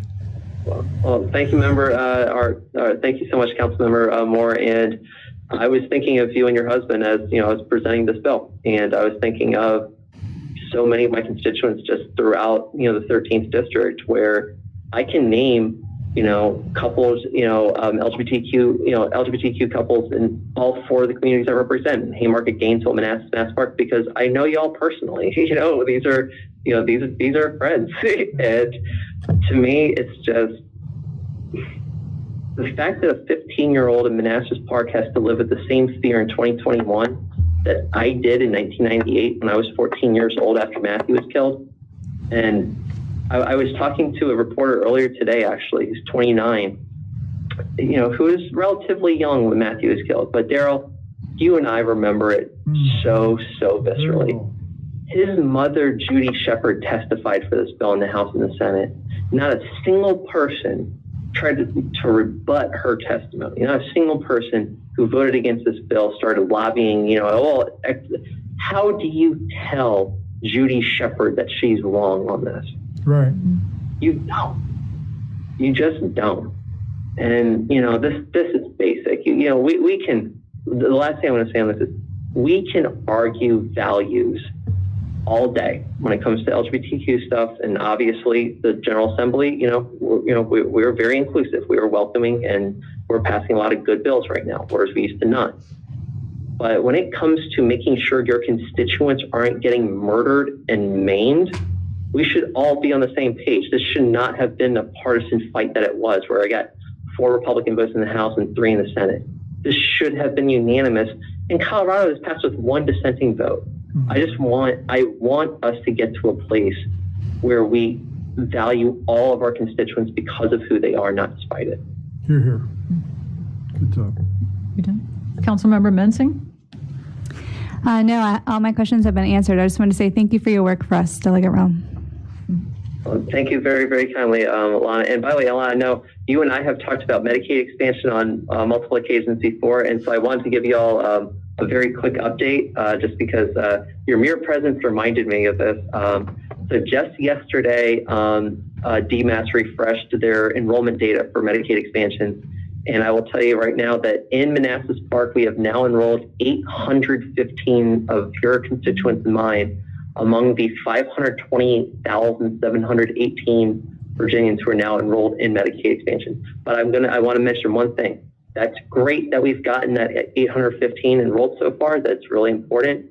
But there's about 1,300 people in Manassas Park who are eligible, which means that we still have a lot of work to do as elected officials to do that outreach, and not just posting on our social media pages, but when we are at the doors, and all of us knock doors, all of us on the city council, or governing body, myself, we are all on doors, we all talk to people, making sure we are informing them that this exists and that a lot more people qualify in the first place, because we want to see everyone in our community have health insurance who needs it. everyone. Yeah, thank you. Councilmember Hampton. No questions, but thank you for giving the presentation this evening. Well, thank you very kindly, and welcome to the governing body. By the way, I know I haven't gotten a chance to say that to you since last year. So, thank you so much for, for being here. Thank you again, Delegate Rome. We really appreciate that you carried the legislation for us. It's one more tool in our toolbox, and we hope that it will enhance our efforts to have compliance with existing traffic laws. So, thank you. Well, thank you, Madam Mayor, for all the phone calls. And people should really know, Mayor Rishel really, really went out of her way to work with my office and all of our stakeholders on countless calls. She testified in committee in the House and the Senate on this. So, Mayor, I just want to give you my own personal round of applause to say thank you for your leadership to get this done. And I'm so glad it was passed with such strong bipartisan support in the House of Delegates. I cannot speak for the state Senate on anything, but I'm so glad in the House of Delegates we got this done with 85-foot vote. So thank you so much, Madam Mayor. And thank you so much to all the members of council who, for your service to your community and for inviting me to join you all today. It's always an honor. I'm truly grateful to serve you. Well, please thank your staff. You have a wonderful staff. And again, yes, I do. They worked. Yes. This PowerPoint alone is proof of that. They worked so hard on this. So thank you so much for your kind words. Okay. And again, thank you for joining us. Thank you. Okay, we will move on to, let's see, Danica. Move on to consent agenda. Consent agenda consists of approval of the minutes of January 26th and February 16th, and the ordinance for the 2020 Employee Years of Service Award. Do we have a motion? Okay, all in favor? Aye. Aye. Okay, opposed, abstained, motion carries. Moving on to unfinished business, we have the parking enforcement vehicle and technology equipment. Good evening, governing body. Chris, are you on? I am on for the second part of the brief. Perfect. Do you have the slides open, or do you need us to upload them? I can share screen, and is either Mario or Trevor on from PD to do the first part? They're actually here, so you can hand it over. So I will, and you have the latest slide deck, right? Yes, it was the one from the saved governing body. Okay. Let me make you the presenter real quick. Give me 1 second. Sure. Oh, geez, I can't do that.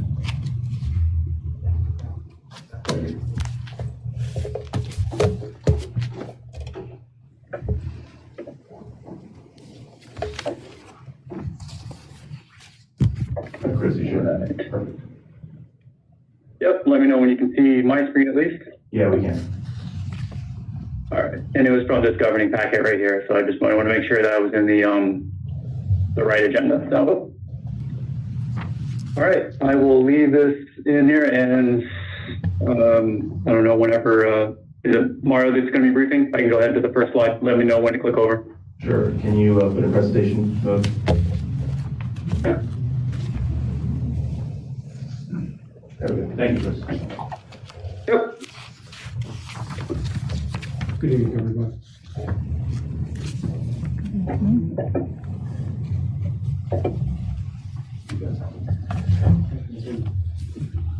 We're going to be discussing the parking enforcement vehicle being presented to you this evening. A little bit of history. I apologize, I can't read that from here. Parking enforcement has been provided to the city by the patrol officers because of the significant strain on public safety effort due to household resources away from other law enforcement efforts. Some of the strategies going by improved parking enforcement official and a parking ticket account receivable position. Within the police department provide continuous proactive parking enforcement throughout the city. Some of the benefits and goals are to reduce the burden on patrol officers, the flexibility to proactively enforce throughout the day, increase compliance by having active enforcement serve as a deterrent, increased payment rate among those cited for the violations, improved accounts receivable level reporting to the city treasurer and finance department, and flexibility to select the most efficient and cost-effective means to enforce. Next slide, please.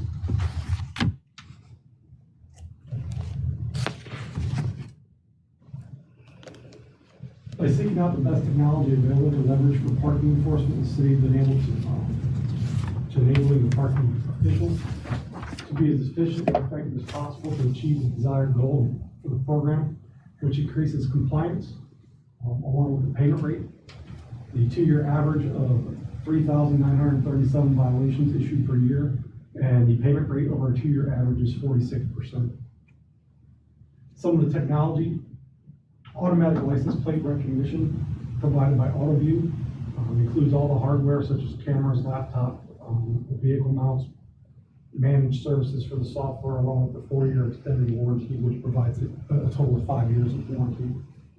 Some of the benefits related to the technology specifically: it creates a comprehensive license plate-based parking enforcement program for the entire city that complements the current city decal program by enabling the police department and Commissioner of Revenue with a more robust analytics reporting capability. The license plate readers quickly scan plates, checks the license plates versus the Commissioner of Revenue's DMV registration database, and provides instant return to the parking official on whether to enforce a violation or not. It also equips the parking officer with passive technology while actively enforcing efficient, time-saving, and effective collection data to allow the parking official to analyze the city's hot zones, better identify areas of repeated offenders. Also enables the police department to better enforce escalated violations, i.e. towing, which can increase compliance and payment rate. Also decrease the likelihood of void or contest violations, the no decal grade. Next slide, please. Vehicle specific, so the overview is the emphasis on parking enforcement technology. The required vehicle is the secondary priority, the technology being the first. The city sought out local best practices, recommendations with the desire for a cheap, reliable, and fuel-efficient vehicle option. We pursued 3 different options, which was the first one from your left to your right is the Go4 gas interceptor, which is going to be the staff recommended vehicle. It's purpose-built specifically for parking enforcement. It utilizes mostly in dense urban cities. It averages about 40 miles per gallon efficiency. Option 2 is a Toyota RAV4 small SUV. It's most flexibility for additional equipment. It averages about 28 miles per gallon. Option 3 would be the Toyota Camry, blending kind of both the options there, with the cheapest and also at 28 miles per gallon. Next slide, please. Going back to option 1, which would be the staff recommendation, is the Go4 gas interceptor. Overall, it's the smallest vehicle, most agile, has the smallest turning radius, takes up a smaller footprint along the side of the road when they are conducting enforcement, so other vehicles can pass safely.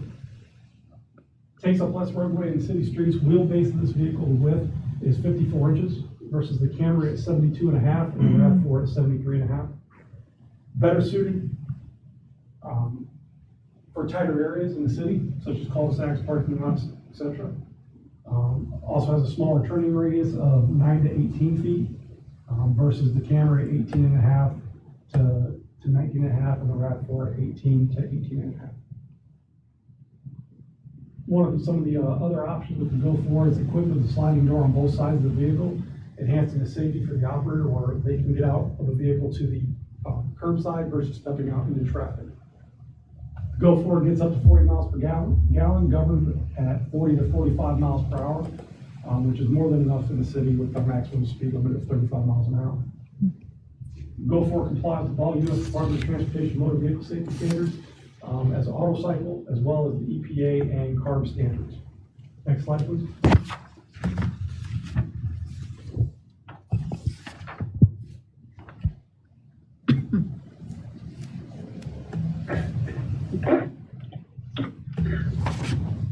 All right. And before I get going, can everybody hear me?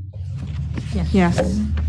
Good evening, Mayor, members of the governing body. My name is Chris Himes. I'll be the Assistant City Manager for Administration. I'll be going over kind of the financial impact of the, thinking in terms of the technology and the vehicle as like a coupling package that you're going to be investing in, and also think of it in terms of a 10-year commitment that you're going to be investing in, because the whole point of this is, we're looking for a, like an initial procurement, but then a long run technology and vehicle that are reliable over at least a 10-year cycle. We're not thinking in terms of the normal fleet management cycle, which we're moving into more of like a 5 to 7 year model. This is something over 10 years. So I just wanted to make sure that everybody saw what the overall kind of 10-year average cost of the program is.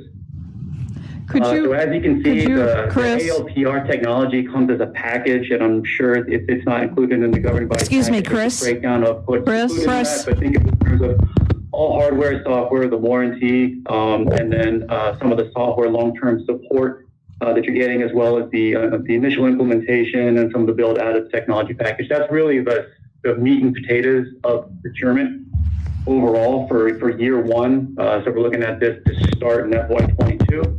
Chris, can you hear us? Behind cost. It's hard to go. Excuse me? Okay, Yeah, okay. Could you have him slow down, because he glossed over the 10 versus the 5? If he could start again, I'd appreciate that. The 10 over the 5? Oh, I'm sorry. He talked about the 10-year versus the 5-year. Oh, if you yeah, could. what he was referencing was Sorry, yeah. Go ahead, Chris. If you can. Vehicle that the city would be procuring as a one-time, not only necessarily a one-time, but like a standalone purchase, rather than incorporating it into the kind of master enterprise managed lease program that we've conducted for all of our kind of white fleet vehicle needs that we've been looking at. So think of this as a 10-year commitment more so than a 5-year commitment. And that's also based off of not just the reliability of the vehicle itself, that little go-for gas interceptor vehicle, but also the actual technology package as well. It comes with a recommendation for at least a 10-year procurement of it, and you wouldn't have to replace that as a technology package, including the hardware and the software, for at least 10 years as well. So it made sense to look at it over a span of 10 years versus the 5-year cycle, if that makes sense. Yeah, just to clarify, so for enterprise, we're procuring vehicles now through the company called Enterprise for our enterprise vehicles. That's why their company name is Enterprise, because when you say enterprise, you're talking about the entire organization. So our enterprise vehicles are on a life cycle of 5 to 7 years. So enterprise evaluates when you can get the best return on equity from selling the vehicle and then reinvest that. This is different. This has a longer lifespan, and that's why we presented the 10-year model. Mm-hmm. Okay, thank you. Go ahead, Chris. Yep. And also, this is a vehicle that's not in Enterprise's inventory, so it's a standalone. We would be actually procuring it from a separate vendor altogether. So as you can see, yes, the investment is heavily skewed towards the actual procurement of the software package, which was included in an earlier slide. And I do believe that there's an appendix with the actual line item breakdown of what you get for it and the cost associated. But that's really the initial upfront investment, followed by year over year, what is seen as kind of the software support cost at $9,000 every single year. And that's in terms of our database management, so that ALPR generates a lot of information that goes into a managed kind of report database that also will integrate with our current program that we have, our Tyler Encode integration, and also our payment portal, as well as Keystone. So you got to think of in terms of it's going to be connecting to a lot of different systems to really bolster our reporting and our financial reporting as well. If you look at the kind of 3-option breakdown per vehicle, you can see that the gas interceptor is actually the most expensive option, but only by a slight margin. The base prices of the vehicles were all roughly about the same. It was just the inability to procure it through the enterprise program, so we didn't get a look at it with a kind of enterprise procurement option. So this was just estimated over a 72-month, essentially, financing option, with the goal to keep the yearly cost to the lowest level possible. So if you didn't want to say extra in interest, which over 72 months, you're going to get more in interest, and you wanted to pay less interest, that would increase that annual cost for the option number one. Does that make sense? So say if you were to go over a 60-month lease versus a 72. But like I said, the goal was to keep the average annual cost to the lowest point in order to ease the burden for having, kind of the cost of the technology, the cost of the vehicle, and we'll look at on the next slide, even the cost of the officials themselves as well, when you think in terms of the total overall cost of enforcing parking in our city. So that kind of led to the average annual cost to be roughly about a little over $7,000 a year for the recommended option. And then when you couple it with the actual technology, you can see the three breakdowns at the bottom of the slide, of which option one with the red highlighted recommended is what the expected technology and vehicle only cost to be over year. So as you can see, it's still year one, the procurement, which would be for everyone, and then over a span of 10 years. So the difference between option one and option three, which is the cheapest, over 10 years, you're looking at a total of roughly about $8,000 all in. So over 10 years, that's not necessarily a very substantial margin when you're thinking in terms of 10 years of expenses. Moving on, when you actually factor in the cost of the personnel, because we are hiring a parking official and an AR manager for PD, this is kind of what I would think of as the totality cost of the parking enforcement as a program. The big takeaway here is when you factor in, and please ignore the 4 months there, that's from an older slide, so that shouldn't be the 4 months just below the parking of officer in FY22. You're looking at all-in parking costs with everything combined over 10 years to have an average annual cost of about $106,000. So that is important to note when you're talking about what the overall parking ticket revenue is. And this time, well, not necessarily the current state of it, but what we're looking at in terms of if we were to increase compliance and increase payment rate, against that 106, that's kind of the cost benefit analysis of procuring all of this technology and parking enforcement vehicle. So I'll go ahead and move on to the next slide. So this one's pretty busy, so I'll try to walk as slow as possible from top to bottom, but really the thing to hone in on is that, that 2-year average. So those are kind of where we are right now as a benchmark, and we're trying to go from there to get to a more, like I said, compliance, which is we want tickets to go down and we want the payment rate of those tickets to go up. So right now we have a benchmark of about 46% payment rate. So less than half of our tickets are actually paid. And we have a total tickets right now of about 3,900 tickets. So the way I said was, let's look at it with just like a general rule of thumb scenario. So first scenario, 50% across the board. So we would say we would have a payment rate of 50% and a actual decrease in violations of 50% from that benchmark number, meaning tickets would go from around 3,900 down to a little over about 1,969. And you can see that even if you were to modestly increase the payment rate and half the number of violations, you'd still have a net difference of a positive $8,200, which means the cost to enforce versus the total amounts collected from the tickets. So it'd still be considered a self-sustaining parking enforcement program, if that makes sense. Now, just know that anything beyond that, you're going to have a net cost to the parking program. But the good news is you're achieving your goals, which is you're always increasing the payment rate and you're always decreasing violations. So the whole goal overall of this program is to achieve compliance and increase the payment rate.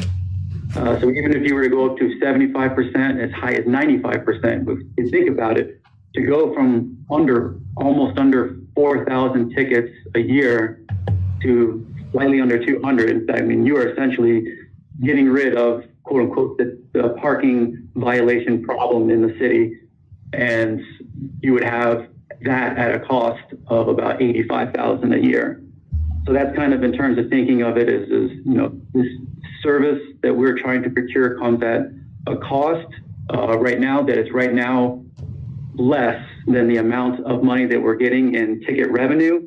And we're trying to combat the parking problem by increasing compliance and decreasing enforcement by looking at it in terms of as more successful we are, the more kind of a net cost it'll be to the city. But that's good because when we're achieving our goals, we're actually improving the parking issue. So this is kind of the benchmarks that we're going to try to hold ourselves accountable to when we're actually getting these officials enabled with the right technology and the right equipment they need to do their jobs. So I'll leave it there. I can cycle back to any part in the slide for any questions for both myself and Major Reinhardt, and I'll leave it up to the governing body. Thank you very much. Thank you. Thank you, Chris. Laszlo, do you have any comments before the questions begin? Okay. Councilmember Hampton. Yep. I do have a lot of questions. First, I want to, because I didn't have an opportunity, thank the citizens that did come out tonight to speak. And I really encourage the rest of the citizens to do come out and use this time. And also want to thank Mike Smith for spearheading an effort to work on cleaning up the blighted homes. So with that being said,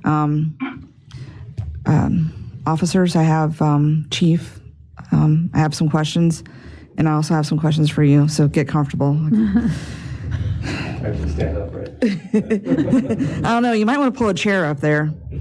All right, so the first question has to do with the timeline of getting boots on the street. I know that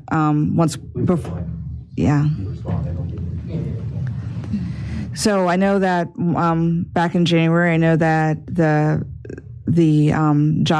job posting had been put out, and there were some folks that had already submitted their applications. So are we looking at the enforcement officer to be boots on the street this coming fiscal year, next fiscal year? On this fiscal year. Okay.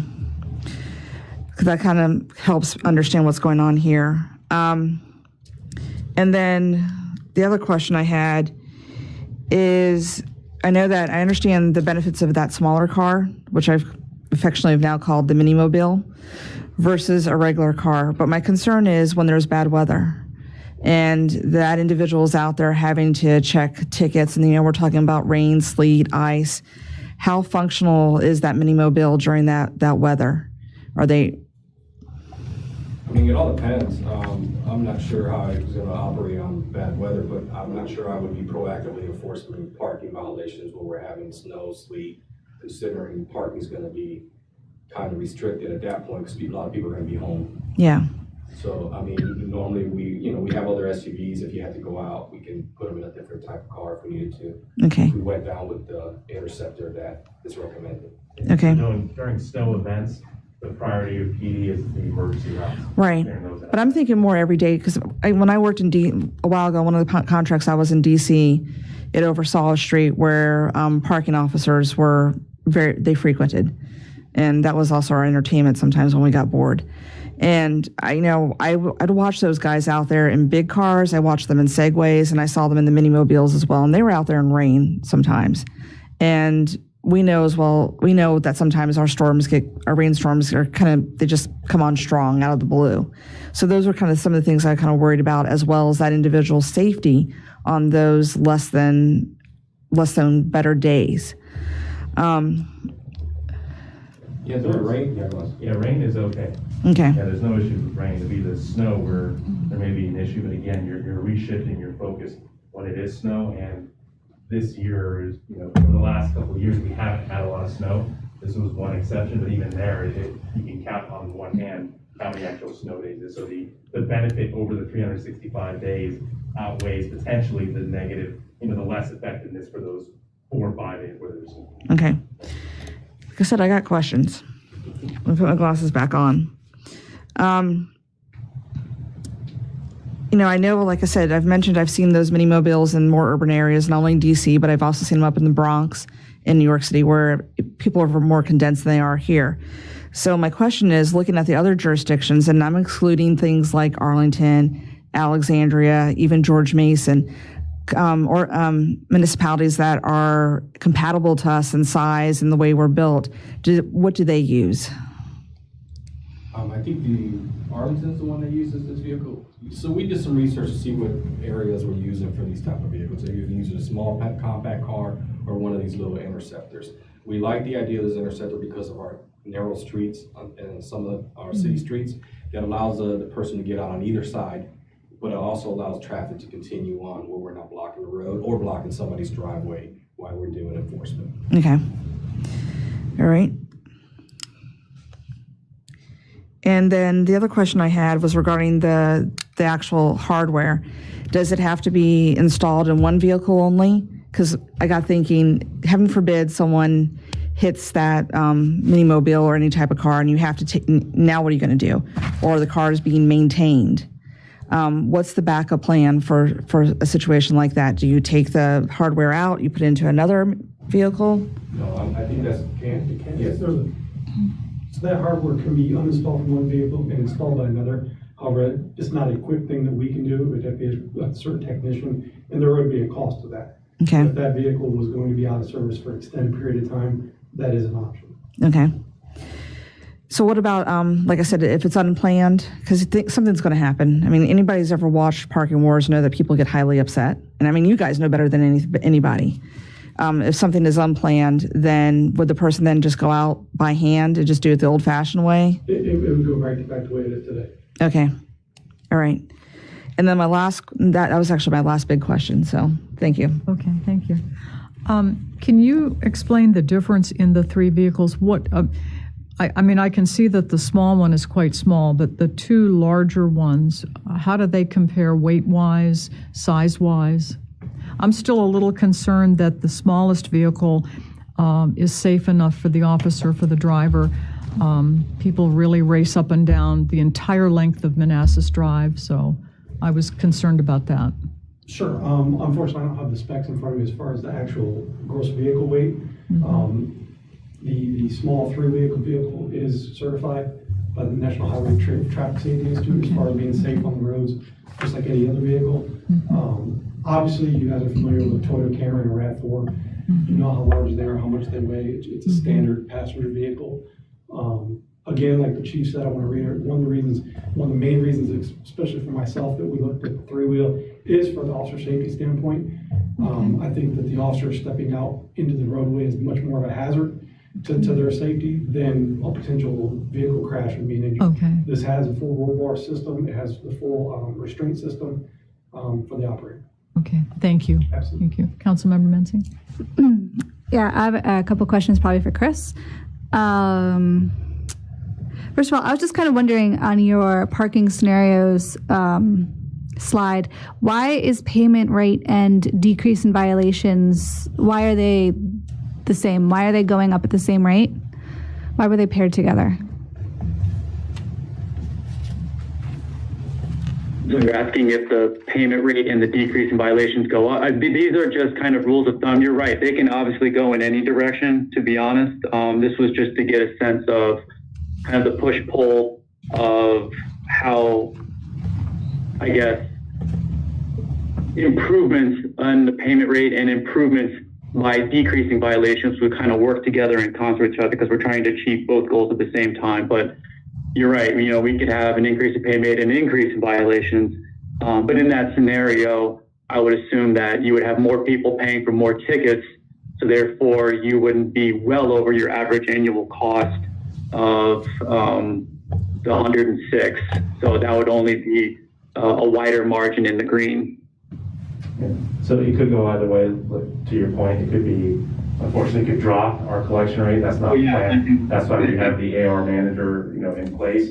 While ticketing, you know, violations get worse, that could happen. The simple, like, we just wanted to provide different scenarios of what could happen to state that even if people have less parking violations, right, you're still generating somewhat sufficient revenue so that it's not too expensive. The logic behind it is the fewer tickets that the AR manager is processing, the better they can actually, now they have a much more manageable caseload to then go after those people to make sure that they are, to increase the effectiveness of the collection. So the more numbers that you have to collect on, the harder it is to be in compliance. So that's kind of the simple logic, but you're absolutely right. It will go different scenarios completely. We just wanted to show you some simple models. Okay, I was just wondering that logic. I'm sorry, I also wanted to say this is in concert with some of the improvements that we're doing to enable web-based payments as well. So the citizen would be able to log in to the new city website, go to the PD page, or go to our payment portal, and we would have a Tyler Encode interface on our payment portal for them to be able to pull up their citation number and pay online, which we do not have today. So that only helps out with the overall payment rate as well. Yeah, and I don't think we're going to have a dramatic collapse in parking violations. So I think at least the first couple of years, you're going to see increase in collections, right? Hopefully to 60, 70%, but it's still the same number of violations. So that green box, the amount is going to be much larger. But that's not the long run. The long-term goal of why we're doing this again is to have people comply more with parking laws. So the hope is that they will, those numbers will start dropping in terms of violations. Okay. And then my second question is the Toyota RAV4 and the Camry, were those the closest enterprise vehicles to the Go4? Those were the ones that were recommended. You're right. They probably can provide like a subcompact one, but the ask to them was to provide what the not only cheapest but most long-term reliable options are. And as you go with a lot of some of the smaller subcompact ones, they couldn't provide their definitive best practice of, yes, this will last 10 years and you can use it till, start to finish. So that's what they came back with. But if we wanted to go cheaper and a smaller option and have that as an option, you could look for that. I just think you would be sacrificing that long-term reliability. And then also at that point, you just have another unknown on hand there. But you're right. But and that was also one where they had worked with jurisdictions, and those were the other vehicles that some of the other municipalities had utilized before. So it was just a best practices view by enterprise. Okay, thanks. And my last question is the ComSonics technology, was that compared with anything else? Did you look at any other as well? I can address that. Yes, sure. Okay. Enterprise actually proposed another company for us to look at. I met with them, with Mr. Hyman on a conference call. They were not a parking enforcement specific software. They're more of an ALPR system for law enforcement, not parking specific. ComSonic is a parking specific program.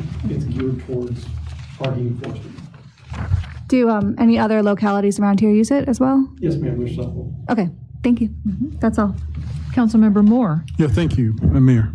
I really like the safety features of the Go4 gas inceptor, the fact that it has a smaller wheel turning radius, the sliding doors to where the operator can get out on either side and safely maneuver, and the fact that it's smaller in our narrow streets, I think would come in handy. But the only question I have is, does it come, I see it's a gas inceptor, does it come in an electric model? Well, yes, sir, it does. However, it's much more expensive. How much more? Because I think it's important that we do something to start reducing greenhouse gases. 10,000, but then you also have to consider the receptacle that we have to get an electrician to install at the police department to charge it. Okay. Do we have any idea what that would be to do that? I mean, if at some point we're moving towards electric vehicles, like many other cities throughout Virginia and the country. I would recommend it, again, that becomes a priority of the governing body that we serve. We will probably have to bring in consultants, right, to help guide us in the future for moving our fleet towards electric and what the electric charging infrastructure requirements would be. Who the vendors are, what the different models are in terms of return on investment, right? So do they do the upfront installations themselves and then kind of recapture? Like, what are the different mechanisms for it? We're not equipped to answer that. We probably have to bring in a consultant to advise us. But so that's where I think we have to have that conversation this coming Tuesday on what our priorities are, what the game plan is, or in general, if this is something we want to do, we're going to have to bring on a consultant to help kind of develop the environmental plan for the city, and then kind of so on March 16th, you guys are going to get an IT presentation on IT roadmap. So we have a consultant briefing you all on that. that will stack, compare us to how we operate compared to other jurisdictions and what we had to do to kind of catch up in terms of IT performance level. Something like that for environmental programs need to come in place as well. How do we stack up with our policies, our infrastructure, and then what is the roadmap to becoming more environmentally friendly? We don't even have a plan yet, and we don't want to do it in a piecemeal manner. No, I totally agree. We need a plan. Absolutely. Should be a priority. The ComSonic, so just to be clear, this is a sole source procurement, or was it competitively bid? I believe it would be sole source. Sole source. And they are the only manufacturer going on with Councilmember Mensing. I'm just trying to understand, are they the only ones who provide this kind of parking software that police departments use, or are there others out there? I know you mentioned one that wasn't comparative, but are there other companies? It's the only one that we've been able to find so far that is specifically geared towards parking. Parking. Oh, okay. Thank you. And I would like to also add, they are a Harrisonburg, Virginia-based company as well, which is also a unique thing. We try to look for local vendors, so for customer service and kind of that long-term relationship, it always helps to try to look in-state as close as possible and then expand that concentrically out as we look for a better solution. So that was another net benefit, was just that local provider. Thank you, Chris. Do you have a follow-up? No, I'm good. Okay. And just like with a lot of our software, we always need to make sure that they understand Virginia-specific laws. That's where you get into trouble with like ERPs where they don't understand Virginia tax laws. That's the same thing here with how we do personal property taxes here, the decal program. You want companies that work in Virginia that understand Virginia enforcement laws. Okay. Councilmember Amaya? I just want to know, if we do go ahead and purchase the vehicle, when would the purchase take place?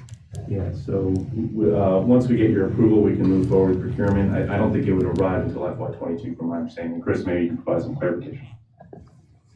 There was an updated quote. Originally, it was about 180 days for the vehicle. That got shortened down to about 70 or 90 days. So if you look at the, follow on from here, you would be looking at roughly the very beginning of June as far as the earliest possible time we would procure it. And, with it also needing to get it upfit with all of the actual, the technical package, as well as the associated the markings, the lights, and everything else like that. That's where we forecasted to just have it start in FY22. Okay, thank you. Okay. I have a follow-up question. Yes, go ahead. So do we have funding for this in the fiscal 21 budget? We do. For the actual vehicle procurement, we did add that in the budget amendment. It was about $1,000 short of what it ended up being, but that's pretty close from not having any baseline. So, but this would have to be adjusted in the FY22. We'd have to add this to the FY22. And what we didn't have is, again, just to Major Reinhardt's point, we can do parking enforcement without the technology, but if you want us to be really effective and have a passive system that's scanning every vehicle as we drive by, this is the and we didn't plan for that in the budget amendment, and that's why that's going to have to be an FY22 procurement. Okay, and then my next question is regarding maintenance of this. Can our shop maintain this? That doesn't require anything extra? They maintain, all types of vehicles, so our maintenance shop will always give it the best effort, but with a lot of our specialty vehicles, unfortunately, we sometimes have to outsource functions. So normal maintenance things our shop can usually do, but more complex fixes, you're probably going to have to outsource that. So like an oil change, like your basic maintenance? Exactly.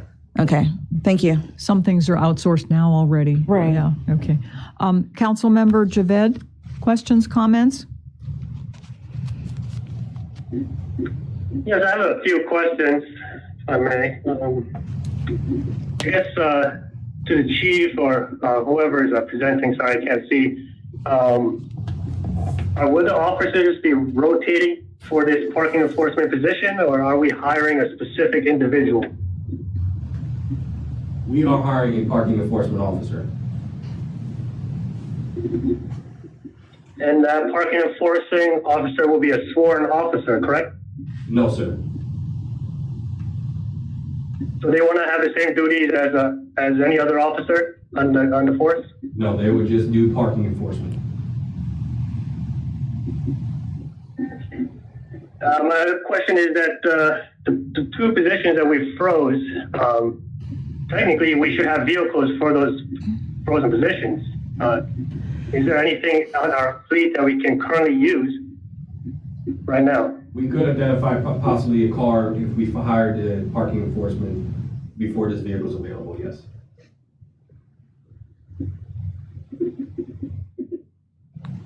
What type of a vehicle would that be? And would it be, We would have to look at our fleet, and I would have to figure out how to cover up the police portion of it, because I don't want somebody to think.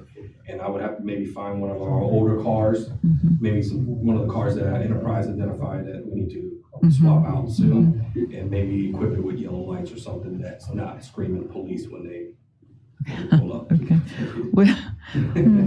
Would it be as effective as the vehicle that you're recommending? For short term, yes, but this car is designed for stop and go. Okay. Our cars are, anybody's car is not designed for that kind of constant stop and go. And just to clarify, we are selling a lot of our older vehicles this year and scaling, pushing back the timeline of replacement vehicles because of those two sworn positions. So the funding would essentially, we're switching that funding to, remember, we're trying to get rid of all of our at least 2008 and older vehicles that are horrible on gas and maintenance and replace them with modern fleet. With the freezing of the two positions, it is allowing us to delay the procurement of those vehicles at least for a few years until we're able to unfreeze those positions, if that makes sense. Did you hear that, Hasib? Yes, I heard it. Thank you. Do you have a follow-up? I was just curious because, if we have other vehicles, it might not even be older vehicles, like even one of those motorcycles that I've seen some of the officers use during the springtime. If that's laying around, then something we could use for right now, short-term use. My only concern is that there's one vehicle and one parking enforcer. Does that mean that, there's only going to be one person enforcing parking, or will these other officers that were currently doing this in the past will continue doing the same enforcement? Yeah, our current officer will supplement the parking enforcement officer.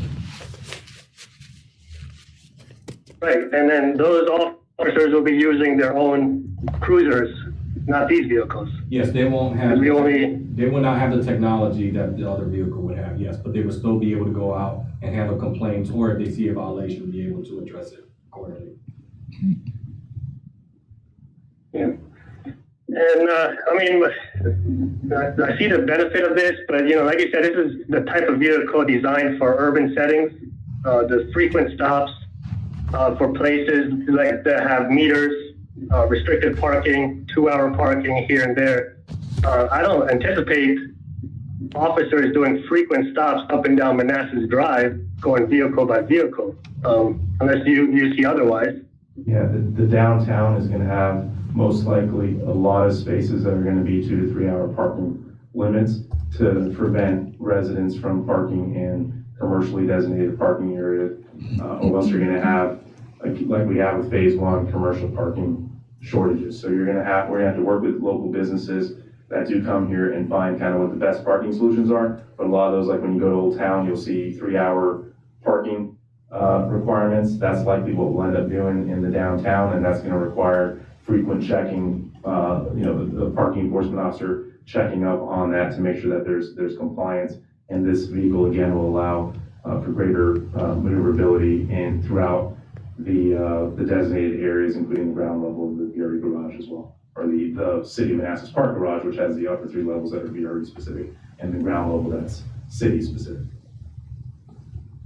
So then that segues into my last question: is that do you think we're prematurely trying to make a decision at this date when we don't have any of those that you stated in place at the moment? Yeah, so I think the decision is not about prematurity, it's how quickly do you want an effective parking enforcement program. If you want to wait a few years, you can wait a few years. If you want to start addressing the parking demands, enforcement demands that our residents have, and then free up to do this as effectively as possible, to limit the hours that our other officers are supporting on this, and have them refocus on traffic enforcement, such as speeding, an issue that we talked about earlier today, on those problem areas, both on the west side and the east side, this is the best way to do this. Allow this officer, parking enforcement officer, to have the best equipment, have the technology to scan vehicles as they're driving by, and have a robust parking enforcement capability for one officer to free up the other officers to do other styles of enforcement that, again, the community is demanding that we do. So you can wait, but you're just delaying parking enforcement capabilities and effectiveness. Well, I mean, we're still enforcing parking. The parking enforcement won't stop. I'm just, But we're not doing it efficiently, are we? No. The technology, again, is the Yeah. added benefit as well for being able to identify the yeah, it's the technology piece of it. So that's the important. That's good. My last question, I guess, and then I'll pass on to Banks here. But this parking enforcer, is he doing Monday through Friday, 7 days a week, 12-hour shifts? I mean, one individual working this department for a whole city. What's the hour? How's that going to be managed? We haven't decided on that yet. We're gonna see when most of our complaints are coming in. It sounds like it's mostly on evenings when people are trying to get home and park. So the officer will probably work an evening shift to start. Okay, thank you. That's it for me. Okay, thank you, Councilmember Javed. Vice Mayor Banks, do you have any questions or comments? I've been listening to my governing body colleagues, and there seems to be some concern or the questions around the options of the vehicle for parking enforcement. Is there a possibility that we can try option 2 or 3 for like 5 years? And if the parking enforcement officer doesn't like it, we can switch and let that Camry or RAV4 be used for the PD, and then we can purchase this option 1 then. Preston, you spoke about the concerns, but the chief already addressed my concerns. I had safety concerns, and he said there was more danger to the officer getting out and crossing traffic than there was for the small size vehicle. Is that correct? Yes, that's absolutely correct. And Chris went to the correct slide where you're talking about an $8,000 difference to enhance parking capabilities and so that's the question. It's not like you're talking about saving thousands of thousands. You're talking about $8,000 over 10 years to have a better option. Mm-hmm. So my concerns were already addressed, Preston, if that's what you're talking about. I was just listening to everyone's, and I was thinking about, can we have a hybrid approach where we go with option 2 or 3 for a few years, and if the parking enforcement officer wants the go for interceptor, then we can switch and let that vehicle that we already have go to our regular fleet for PD, and we can purchase this interceptor then. What would be the purpose of that, of the 5 years? The purpose of that is so that we don't go with option 1 and it becomes something that's not practical or just for some unforeseen reason that we just don't know right now, that it just doesn't work. It's not doable versus option 2 or 3. But the vehicle, when you say doesn't work, I'm confused because the vehicle is designed specifically for that job of traffic enforcement. Is that right? Yeah. Okay. Okay. Yeah.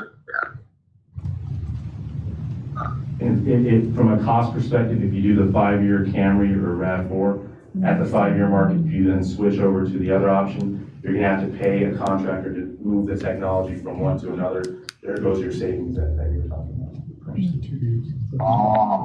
And that's about I think I remember from our conversation, Trevor, and if you can correct me if I'm wrong, that was about a $6,000. It's almost like a downfit and then an upfit. So the reason that we really wanted to keep everything together for 10 years was to avoid incurring that cost on a smaller cycle in between.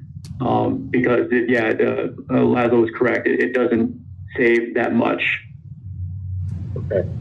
And my final question is, what other jurisdictions in Northern Virginia have these types of vehicles these, like option one?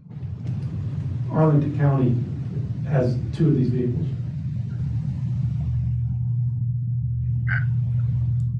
What does Manassas City use? A small compact vehicle. I don't know the exact make and model. But it's like a subcompact vehicle. Correct. All right. Thank you. Are you done, Preston? Yes, thank you. Okay, thank you, thank you. Okay, any last minute questions? I do. Yes, yes, ma'am. So I just want to clarify that with the new parking enforcement officer and the new equipment and the vehicle, that parking will go from being complaint-based to more proactive. Yes. Okay. And also, Laszlo, do we know when we can expect to take the next steps with our commercial vehicle restrictions that we discussed at our parking work session? Yeah, so during the CIP is when Calvin will come back with a cost and timeline because you had to change the signs, right? So the ordinance is a little bit easier than the actual signage, but at around that time, Mickey should be coming back with the ordinance amendment proposal, and then Calvin will come back with the actual cost and timeline. Luckily, because we have the sign maker, we'll be able to, save a lot of costs that way. You're gonna have the toner costs and then just Public Works time to go out there, or if we use a contractor. So those are the things that we'll be discussing during the CIP presentation a little bit later. We weren't ready for the Planning Commission then. It's something that Calvin and his team are still working on. Okay, so the language defining commercial vehicles and recreational vehicles will be done then too? Yeah, it has to be done before you prove the financial sign, impact yeah. of that. You want to do the ordinance change first. Okay, thank you. I've got a Yes, last question. go ahead. So I was sitting here thinking, will the parking enforcer officer also be able to assist, heaven forbid we have like a big accident and they can go out and help direct traffic to kind of offset that from a regular patrol officer? Yeah, we will train them into traffic control and how to deal with that, crossings and stuff. Yes. And that little trunk in the back of the mini-mobile that can hold everything that you need for that? Yes. Okay. And then my other question is, approximately how many miles do you think a day that parking enforcement officer would travel? I wouldn't know. Maybe 1 or 2 loops of the city in a day, maybe? You probably do more than that. Okay. Because that also adds up to the cost. The more Right. violations, it's going to slow them down. Right. But yeah. I was just asking that because that plays into the fuel efficiency and long run, what would be cheaper. Thank you. Thank you. Okay, staff recommendation is that the governing body approve the purchase of the GO-4 gas interceptor parking enforcement vehicle and the Comsonics ALPR in FY22 and authorize the city manager to sign any necessary contractual documents subject to final review by city attorney. So moved. Second. All in favor? Aye. Aye. Opposed? One no. Okay. The reason I think we could wait. Okay. One no from Councilmember Javed and no abstentions. Okay, thank you. That has passed. Thank you, gentlemen.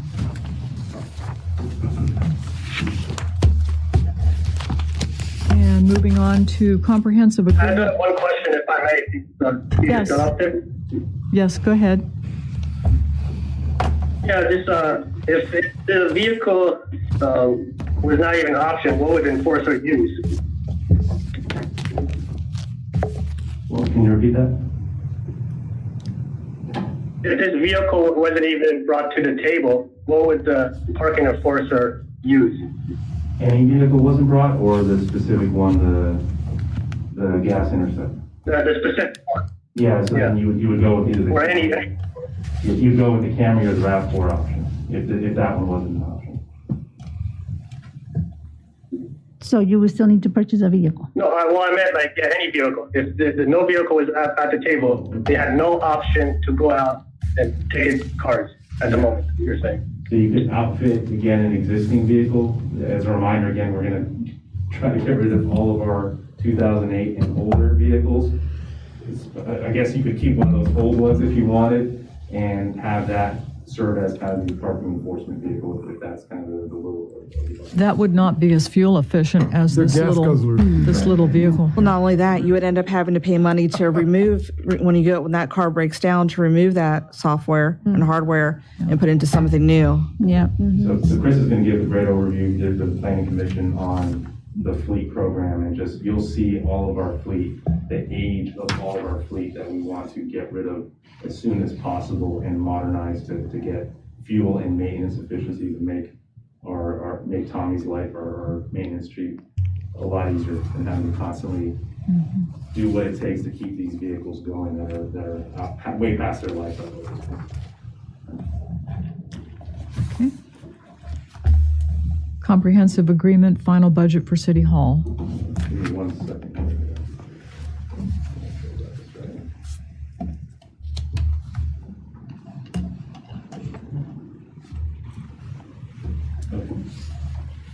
Can everyone at home see the slide?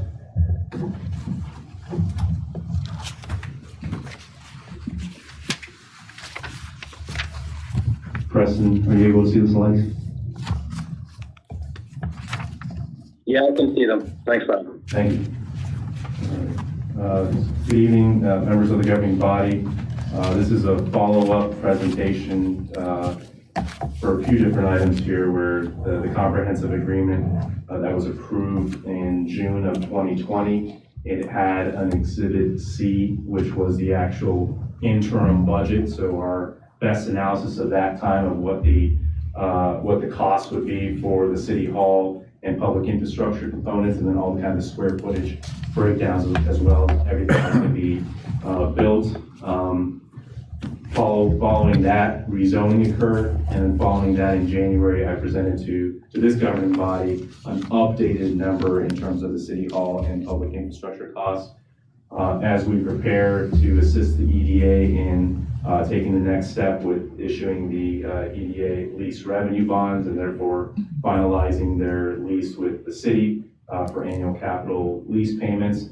We've gotten as close as possible to a final budget. I want to just add one caveat that it's still under permit review from Calvin's department. So there are still things that could change, but we tried to build a contingency here to address that. And there's another pool of contingency money as well that's in the form of direct cash to the city as well that we can rely on over the next couple of years if needed. But we wanted to get as close as possible with everything done, minus kind of any contingencies that can change from permit requirements set by Calvin and his building inspection team and Mickey there that they may require as part of the development. So with that caveat as an update, we wanted to get just kind of an updated concept imagery of what this will look like when fully complete. Buildings A, where the City Hall will be, and the ground level restaurant and coffee shop. Building C, here the other retail establishment.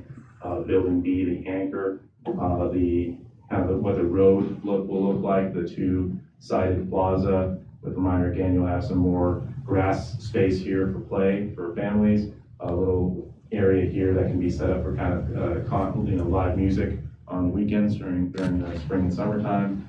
And then the splash pad, outdoor seating. This is the video screen as well. And then an updated, so before the signage was part of the screen, it's been shifted to kind of do some screening of some of the electrical utilities that are there to screen that from view. We'll have a nice kind of monument sign put in place as we get through our branding process to figure out what we want to call it. So this is kind of just the updated imagery of essentially what, at least for this building, what we're investing in, and the plaza as well, and kind of sprucing up the infrastructure in this area. And you can see the garage in the background as well, with some newer trees planted there. And just as a reminder to everyone and to the public, when we say City Hall and public infrastructure, I just want to lay out exactly what that means, all the different components of this budget, and then in the next few slides I'll show you what the actual cost components are of each, and then what's changed since I last briefed you in the end of January. But you can see it's a mixture of the City Hall being the largest component of the investment, along with the public plaza and streetscape, as part of the kind of commercial downtown portion of phase 3. and the Four Corners downtown area between former Phase 1 and now Phase 3. The City Hall specific parking lot is a component of this. The different roads, Road B, Road A, which is Park Center Court, and then Road C. And you can notice with Road A, you have the kind of brick paved portion, which is the area that we'd be shutting down for events to make this kind of a one larger consolidated plaza for city events. You have the ground level of the Manassas Park parking garage with the upper 3 levels serving for VRE commuters, and that was pretty incredibly exciting news from Delegate Rome tonight about where the VRE is heading, and that's only going to enhance the success of our downtown. So that's great news that we heard tonight. But that ground level is part of this investment as well, to make sure that we're adding to parking requirements of the downtown to address, again, not repeat the mistakes of the past of building commercial spaces without requisite parking ratios to support it. Again, further surface parking lot up here to, again, keep supporting the commercial. And then usually for major projects like this, your utilities are always a large driver of costs, as are kind of site work. So one thing that you'll notice that increase was all the rock excavation, the moving of earth. Those prices, when they went out to bid, came back a lot higher. There's just a lot more work that needs to be done with that, and that's usually a big driver of cost as well. It's not kind of the most visible component of the project, but it's an underlying issue that ends up driving a lot of costs. And then again, just repeating the undergrounding of utilities along Manassas Drive as kind of our beautification efforts to modernize the look and feel of our downtown. Proceed to review. So in January, I did a comparison of the original budget to the January draft, and if you remember, the January draft went up by approximately 2.5 million due to a combination of two factors.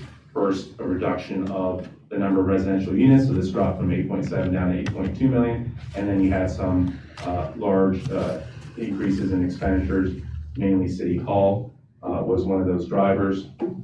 This column here is now the latest and greatest, very close to final budget, again, pending any modifications needed to meet building code and any other code requirements that Calvin and his team are working with Norton Scott. But you can see in the latest draft, the bids came back for City Hall a lot lower than the engineers had put in. So that's great news for us, and allowed for a little bit extra contingency to be put in that budget as well. So that was huge savings, which was great because some of the infrastructure costs went up. Again, the earthwork, the rock excavation went up, and then the brick pavers was a part of that as well that was left out of this draft budget, but that we had originally envisioned when we were talking about this last spring, when we looked at kind of some of that concept art and wanted kind of an integrated plaza along that section of Park Center Court as well. So those were some cost drivers for the infrastructure. So it was kind of a mixed bag with some of the bids for like some of the road elements going down, others going up. But overall, you can see that the budget came down by close to $800,000 since we last briefed you in January. That changed. There's an extra row added that wasn't here in the past. So previously, some of the money of the part of this 8.2 million and this 105,000 that we were getting from the developer was going to be part of the project budget, right? So you would have essentially two accounts, one revenue stream from the lease revenue bonds, and then one from the available cash from this account. The decision was made to kind of set that money aside as we continue to resolve kind of land acquisition issues related to that. And then when that becomes available, then that can be kind of an added contingency for this overall project. But what that does is when you take that revenue stream out, per the January budget, we showed the 27.1 million as what would be part of the EDA lease revenue bonds. By doing this change, it actually would have been 28.3 million. With the reduction in the City Hall budget, where actually what's to be financed is pretty similar, so about $400,000 difference. And my apologies with the math here. I should have compared these two numbers. I said I compared these two, but this is more of an apples to apples. If we did it the same way back in January, we would have been doing 28.3. But what I presented back in January was the 27.1, if that makes sense, because we weren't doing that strategy there. So you're talking about really close to a $360,000 increase in the amount that will be part of the lease revenue bond. So that was kind of the total increase. And then again, as I laid out in the memo, interest rates are starting to go up, right? As is inflation, so you're starting to see some of those impacts from some of the fiscal policies and other things over the last 12 months. So inflation is interest rates are starting to go up. That dinged us pretty hard. So had we been able to execute, again, the lease revenue bonds last month, we would have had a multi-million-dollar savings just from how low interest rates were there. So we want to move as quickly as possible here to get this done before interest rates keep going up any higher. So this is a snapshot by those categories that I laid out before and what the associated costs are. Again, you can see the single largest item is the City Hall building. That the price though has gone down, so we're looking at about $16.2 million cost for the City Hall. And again, as a reminder, we will be generating tenant lease revenue as well. So in the long run, you're offsetting some of that upfront expenditure. The public plaza is around 1.1 million, and then you can see the roads, what the different road components are. You can see that Road A is the most expensive. That's the main road. That's Park Center Court, and now the brick pavers as well. The price for that has gone up. You have the parking lots. What those costs are, again, very, very small compared to the other components. And then the garage spaces still at 2.3 million. And you can see, like I said before, the utilities are very expensive. The site work is very expensive. All the excavation and moving of dirt and leveling out is a very expensive proposition.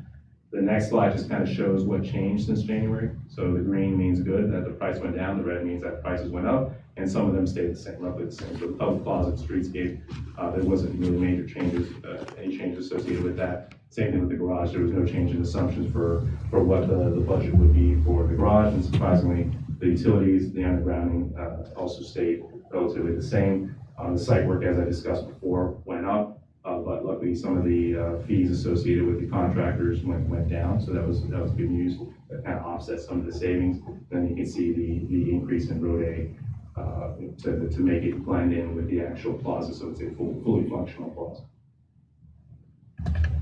So with those updated numbers as part of kind of this now final, 99% budget plan for this, you can see we updated the tax revenue model based off the reduction in the number of units. The proffer land revenue actually went up, again, by that escrow amount that we said before was going to be part of the project budget. Well, now we're getting it as part of cash, so that helped increase revenue a little bit. But again, we want to make sure that we're setting that aside for any potential contingencies that may be needed as part of this project. And if it's not needed, right, then again, it can help out with some of the other CIP initiatives that we have associated with the facility there. The lease purchase cost, again, was around 43 million the last time. I think 43.3 the last time we showed this to you. It's gone up, again, the $300,000 increased amount in how much we were going to be sending for financing, and then the interest rate of over $3 million impact just from the jump, the 50 basis point jump in interest rates. But overall, you can see the net fiscal impact of close to $80.1 million over the 30 years. So it's still a very strong profit margin for the city to help reinvest in our community initiatives and policy priority areas over the next 30 years. And again, as a reminder to everyone in the public, the above analysis is extremely conservative because it doesn't even take into account the potential for sales, meals, and vehicle tax revenues from those tenants that are going to be part of this downtown. And in reality, when you want to look at it, what this downtown, this phase 3 and phase 4, what they're allowing to happen in phase 1 of the development, the increased sales, meals tax, and anything associated with that. So this number in reality is much larger once you start getting the businesses in place and you start providing annual revenue. So I wanted to provide that update, and I know the city attorney's provided the mayor with an updated motion. But again, I wanted to present that to you all and see if there's any questions. Okay, let's start with Councilmember Amaya. No questions right now. Okay, Councilmember Moore. Just two questions. What is the capacity of the public plaza? How many people will it be able to seat or accommodate? That I don't know. Chelsea, I don't know if you're on, Chelsea or Mike, did your analysts look at that? I know we had kind of the seat configuration and we looked at kind of square footages, but I don't know if we ever looked at how many people could fit on there.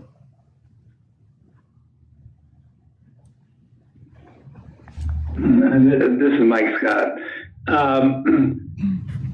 Well, keep in mind that there's flexibility with the changes made to the public plaza to incorporate, the Park Center Drive, closing that and allow traffic to circumnavigate the project, using the back road, so traffic is always open. So it's a flexible kind of amount. Given social distancing, I think I don't have the exact square footage of it in my top of my head here, but it'll be flexible based on the type of events happening on the program for the public plaza, and I can imagine it could, in a concert kind of environment with the road closed, it could accommodate several hundred people. With Park Center Court open, it's probably a couple of hundred, not several hundred. So we haven't really done a detailed study of the events and environment there. But it's a pretty significant area. I think it's comparable to if you've ever been to Reston Town Center, it'd be comparable to the two sides of Market Street and the road in between when everything's open. It wouldn't incorporate all of what is now the skating rink there, but some functional part of that space. That's a good point. So yeah, the public hearing that I did, and I can share with you the slide, we actually took an overview, and actually this plaza now is even better. It is more of a, before you kind of had areas split out, now it's all concentrated. Yeah. But I overlaid Reston Town Center, Brambleton Town Center, a few other town centers with kind of the plaza area that they have overlaid with that. So that triggered, it reminded me of that comparison. That would be good to look at that time. So I can share that slide with you. That'd be great. But I think it's around 30,000 square feet total of space in kind of all of the public plaza area.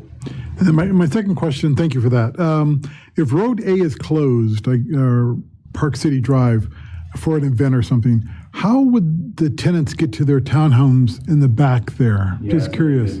They could either, if they're coming from the other side of the tracks, right? So they're coming from Signal View Drive for some job they have there, they can turn right here on Road B and then just hang a right here on Road A, because you'd only close off this portion. So Okay. this part of Road A would remain open. Okay. And if they're coming from this side, they'd be able to hang a left here. And actually, in reality, this is where these people are going to be probably hanging a left here anyways on a normal day, because that just gives them direct access to their homes in this area. Okay, thank you. If they live back here, Yeah, they right, corner. can just swing down this Road D, which is shown here. Gotcha. Okay, thank you. Okay. Thank you. No? Councilmember Mensing? Yeah, when are we expecting the bonds to be issued? I think the tentative plan was March 9th. March 9th? Yeah. Oh, so a week. Just a kind of random question. The document online I was rereading, I noticed, I don't think it was the same the last time I saw the document. It said that the developer, and I don't know that exact language, I'm sorry, will help us find a movie theater anchor, and it specifically narrowed it down to movie theater in this document this time. Is that the only thing we're going after anymore? No, because remember, with the changes we made, we retain ownership of that parcel. So we're kind of in the driver's seat in terms of what we're going to find there. So the plan in the current document says we're committed to finding a theater until 2024. Yes. If that ship has sailed, then we start looking for other opportunities after that. So before 2024, if something else were to come up, would we explore that? Yeah, if we knew that it served the purpose of an anchor and we kind of were able to reevaluate the post-COVID-19 market and we determined that was a better use, I'd be bringing that back to you all as an option to move quicker. Okay. Again, that's the beauty of the way we restructured it. We retained control and ownership of that so that we're in the driver's seat So the developer is essentially doing all the site work, getting pad ready. We retain ownership. We then get to negotiate with with whoever, we're going to bring, but I would bring that back, and it'd probably be a lengthy conversation if that's the case. But again, we're going to see here, I think, in the spring and the summertime, as vaccinations roll out and you have all these blockbusters that will start coming out, we'll see how well the theater industry is going to bounce back. And again, there's more than likely that those theaters that are more food establishment, alcohol establishments that show movies are going to do better than traditional all do show movies, right? Yes. And that's what the model of theater that we're trying to bring here. Yes. And I think we should emphasize for the folks at home that it's an entertainment anchor. Absolutely. We haven't limited ourselves to just the movie theater. It's that's what I was trying to clarify. I wanted to make sure we're not married to a movie. And I just want to make sure the folks at home Absolutely. understand. That's a good point, because even with our negotiations with Cinema Cafe, pre-COVID, the evaluation that they were doing was, do they want to do a half theater, half entertainment, arcade, bowling concept? And then they decided, no, we want to do the full 11-screen theater. Is that calculation going to change in the post-COVID world? I don't know. I can't say that right now. Everything's still too uncertain right now to engage in those serious conversations.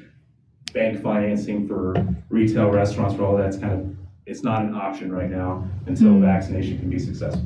Okay. Well, I just hope we're not social distancing for the rest of our lives. Yeah, for real. As long as everyone's committed to getting vaccinated, we should be done with this. Oh, one last thing, and this is also kind of random. Are we going to have any sort of noise ordinance for the plaza? And I know that we will during the night, that would go with the city, but also during the day for people who might work from home or be studying from home. I'm just thinking the big screen. Are there going to be speakers? Are people going to be watching like sports games? That can get quite loud. Yeah, if you have speakers, it's going to be very low. Okay. Right? So the goal is it's really, that's more oriented towards the weekend, right? Saturday, Sunday. Sure. But I think that's probably a follow-up conversation we need to have with what's going to be our policy. Okay. I would say businesses are going to want us to be much more flexible and Yes. a good atmosphere. So we're going to have to but I think that's a follow-up conversation. That's a good point to bring, because you're right. We're going to have residents, but when you're purchasing these 2-over-2s, remember that part of the marketing pitch for them? They're going to know. Is that they're going to show, hey, you're going to be part of the town center here. Yeah. Where you're going to have concerts, you're going to have a bunch of other things. So, we hope you're buying because you want to be part of that kind of atmosphere. Right? That's the specific marketing pitch. And as a reminder, the builders didn't want to move forward with that construction, because you look at the surrounding area and it's very industrial, without the commercial town center being a part of that. That's part of their marketing pitch, to make sure that they could get a good return on their investment in terms of home sales. They want people who want to be part of town center. With the great, exciting change, you said what you heard from Delegate Rome today about what the future of the VRE is. That's exactly the kind of people that we're going to want, that will be taking the VRE into Crystal City, Amazon, DC, but then are living here and part of a vibrant kind of downtown community. Got it. Yeah. Well, we do have people across the street, though, that didn't sign up for that. What do you mean? City center. Yeah. Well, they kind of did. That was the vision, again, when this was sold, was that. Okay, true. And Dean, you can correct me if I'm wrong, but that was supposed to be part of a modern town center, phase 1. Okay. So that was always the plan, was that we were going to have a robust downtown there. Okay. I'm not against it. I'm just saying I think it's something we need to discuss. Well, generally, movie theaters very well insulate their buildings. I'm talking about the outdoor screen and people sitting outside watching That's where you're going to have more, Right. Yes. Concerts, if we're going to do that, that would be loud. Yeah. Absolutely. So, Well, it should be, yeah. Correct. The good thing is, again, even on the other side of tracks, it's mainly apartments. It's really part of the town center. They're probably far enough away. And you kind of living there, you kind of get used to the train noise as well. So you adjust to kind of the sound issues that happen there. So again, when you're leasing those, they discuss, hey, they're supposed to be like in the Palisades, right? When I was going there to see about renting a unit there, they were kind of saying they're supposed to be commercial here in this lot, the vacant lot. They're supposed to be active commercial here. That's part of their pitch for their leasing there as well. So we just need to make sure that everyone understands, when you're deciding to live here, you want people who want to be part of that town center, which again fits kind of the millennial Gen Z desire for kind of where they want to go, especially with being right next to the area. Okay, thanks. Councilmember Hampton. Could you go back to the slide with the numbers on it? With the one with the changes? Yes, yeah. Yes. The one before that. Oh, this one. where you talked about the escrow. Oh. Yeah, because I had, at home, I had problems following that, and I still had problems The following. Cropperland or this one here? That one right there? Yes. Okay, so where's the money you said before was an escrow, but now it is not? Which line is that? Yeah, so I'll have to walk up, so I apologize to everyone at home. I hope you can hear me, and I'll take this off so you can hear me as well. I'll move the. This didn't exist back in January when I presented to you, because the assumption was the difference between these two numbers, right, roughly about $1 million, was going to be a fund that was combined with the lease revenue bonds for the project, right? So we didn't have to, this is all you had to issue in terms of lease revenue bonds, because you would have an extra $1 million in that escrow fund to combine with that. Now that we're setting aside until we resolve our land acquisition issues, we have to issue the full amount in lease revenue bonds, but that money is now available. So this new row was inserted. You can see these numbers are pretty close because of the decrease in the city hall budget. Right. Okay, thank you. Councilmember Javed, questions?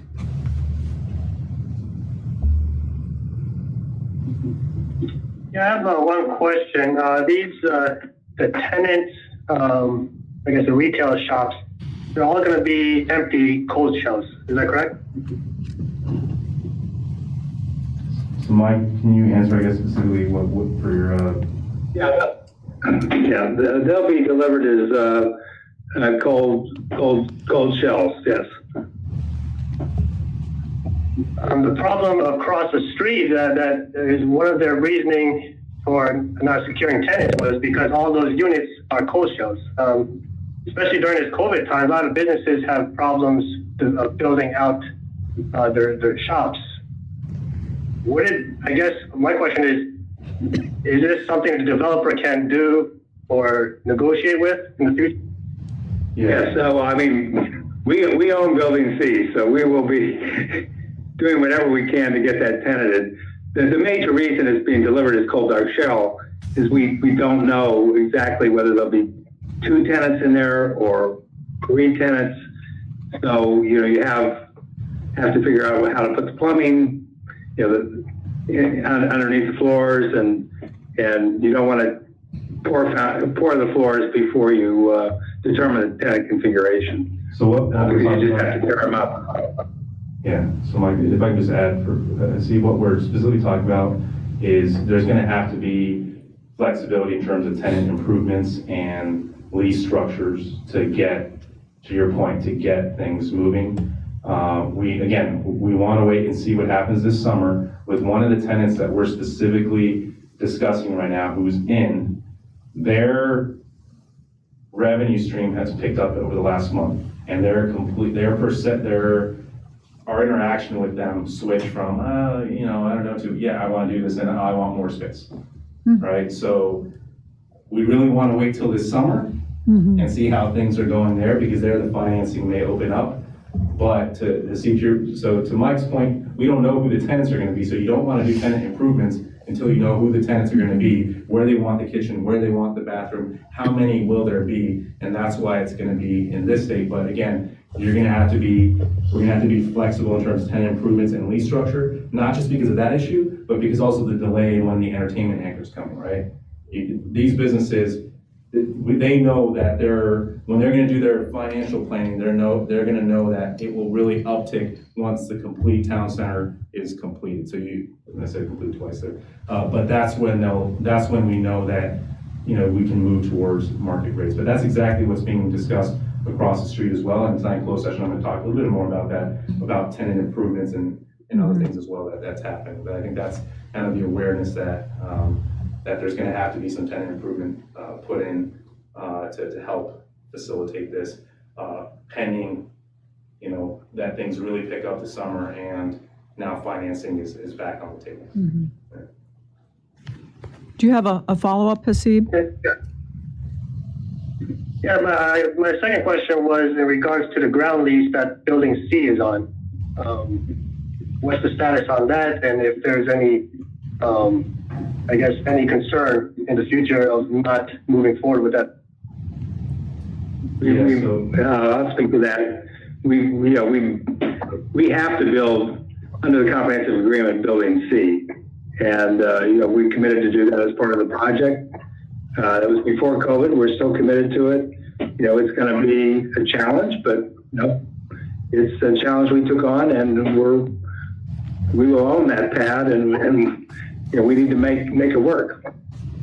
Yeah, so we are speaking again to tenants. So the tenant that I just described before, that kind of switched their mindset over the last month based off of kind of rebounding sales.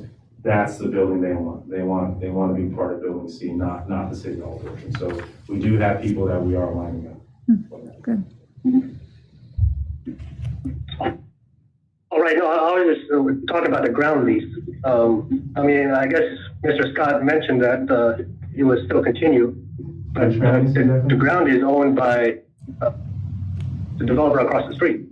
Oh, yeah, that doesn't impact Building C of this project. You're talking about Building B.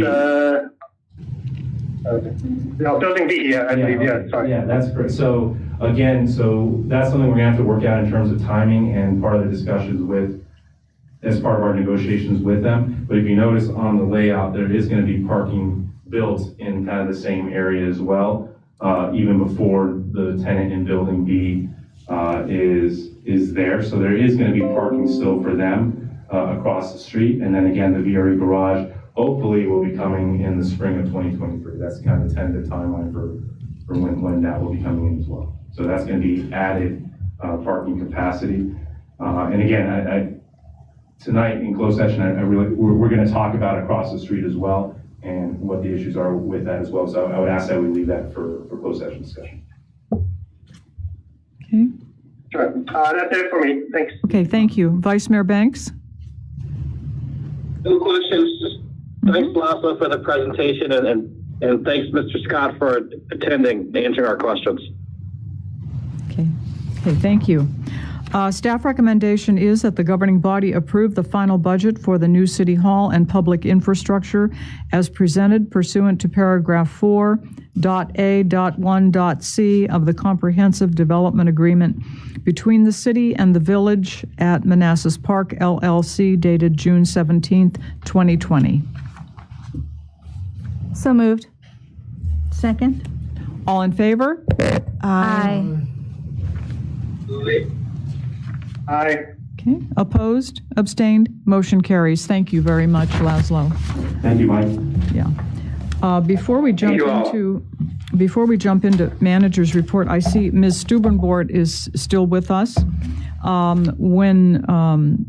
When you made your remarks, I think we had some communication that you wanted the governing body, you were hoping to have them reconsider. Yeah. And I said we would take the pulse of the governing body and see what the consensus is as to whether or not to change the parking in front of mailbox ticketing. Is that correct? That is correct. Okay. Okay, so let's start with the folks at home. Preston and Hasib, you recall our discussions on this topic, and it was just about unanimous that everything should be left as it is. Enforcement should stay as is. So I would ask you, let's start with you, Vice Mayor Banks. Have you changed your mind? What are your comments on this? I haven't changed my mind. It should stay as it is. Okay. Councilmember Javed. Yeah, I understand the concern, and it's a valid question, a valid point, especially after hours, to free up parking space. At this time, we did implement a lot of other initiatives, and I would like to add this one to the other initiatives for later down the road in the future. So to consider. But right now, I think we should take it step by step and focus on what we implemented during the parking work session, and then go from there. But overall, I don't oppose the idea. It could be beneficial, but as of right now, I would be a no. Okay, you're a no. Okay, Councilmember Amaya. So I understand this because I guess the last time that we had the discussion, I didn't understand what the issue was. So the issue is that they're getting ticketed in the nighttime for being parked in front of the mailboxes? Yes, That's can, correct, yes. yeah. Okay, so what's the ordinance now? What's the rule for? Yeah, right now it doesn't set a time parameter for when, so if someone technically is parking at 1 a.m. from a mailbox, the current code says that's in violation. So it could be ticketed. So I guess the proposal was either modify the code to set specific hours for when you would want. No tickets. Exactly, no ticketing. So I do want to reconsider then, knowing that that's the issue, that I understand it now. I would kind of like to change the hours so that they don't get ticketed during the nighttime. So that's a yes to reconsider? Yes, yes to reconsider. Okay, Councilmember Moore? Yeah, I haven't changed my position. That you're a yes? I haven't changed my position.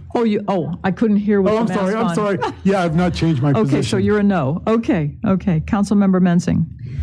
Yeah, now that I have the background on the issue, I would like to reconsider. When we do reconsider, though, I would like to kind of work with the Postal Service as to what time they're clear. Okay. But yeah, when the Postal Service is not coming through, we should either change the ordinance or just not be ticketing at night. Mm-hmm. Okay, so you're a yes. Councilmember Hampton? Let's say leave it as is. Okay, so you are a no. Okay. So we have 4 no's, and the 4 is a majority, so I'm sorry, Ms. Stubenbort, the consensus is to not change. Okey-dokey, thank you very much. Okay, thank you for coming, ma'am. Point of order. Okay. And also... Madam Mayor, I'm new to the council, and point of order, how do we take up items that haven't been agendized? I don't understand that process. Well, the mayor controls the agenda, okay. So that's basically... So it can change... So I can insert things. I mean, I saw her sitting back there. I thought, she's been there this whole time. I know she wanted a reconsideration, so why not do it right now? You know? So when we adopt the agenda, it could be changed during the meeting itself? Well, I've been to a lot I'll of have to meetings. defer to Dean on that one. So it can with the governing body's consensus. But we didn't take a consensus on changing the agenda. You're right. I guess the kind of the unofficial policy is that if you do that and you vote on it, and the vote Correct. itself kind of ratifies the amendment of the agenda, because you voted on it without doing a point of order before you took the vote, I guess. Okay. Okay. It is very, so we don't follow like the very strict Robert's rules. We're more of an informal policy. I don't think we should follow the strict Robert rules of order, but not knowing what's going to be agendized is very difficult. Yeah. And to have something brought up in the middle of a meeting that hasn't been agendized is not fair to our public or other people who may want to weigh in on this subject. And I think that's something the governing body needs to decide what you want to do, quite Well, frankly. if you felt that you were not informed about this, I had forwarded her email to the entire governing body, as you recall. Which I appreciate. Yeah, and I said, and we can see if the governing body would be willing to reconsider. No, again, the public didn't see that email. I mean,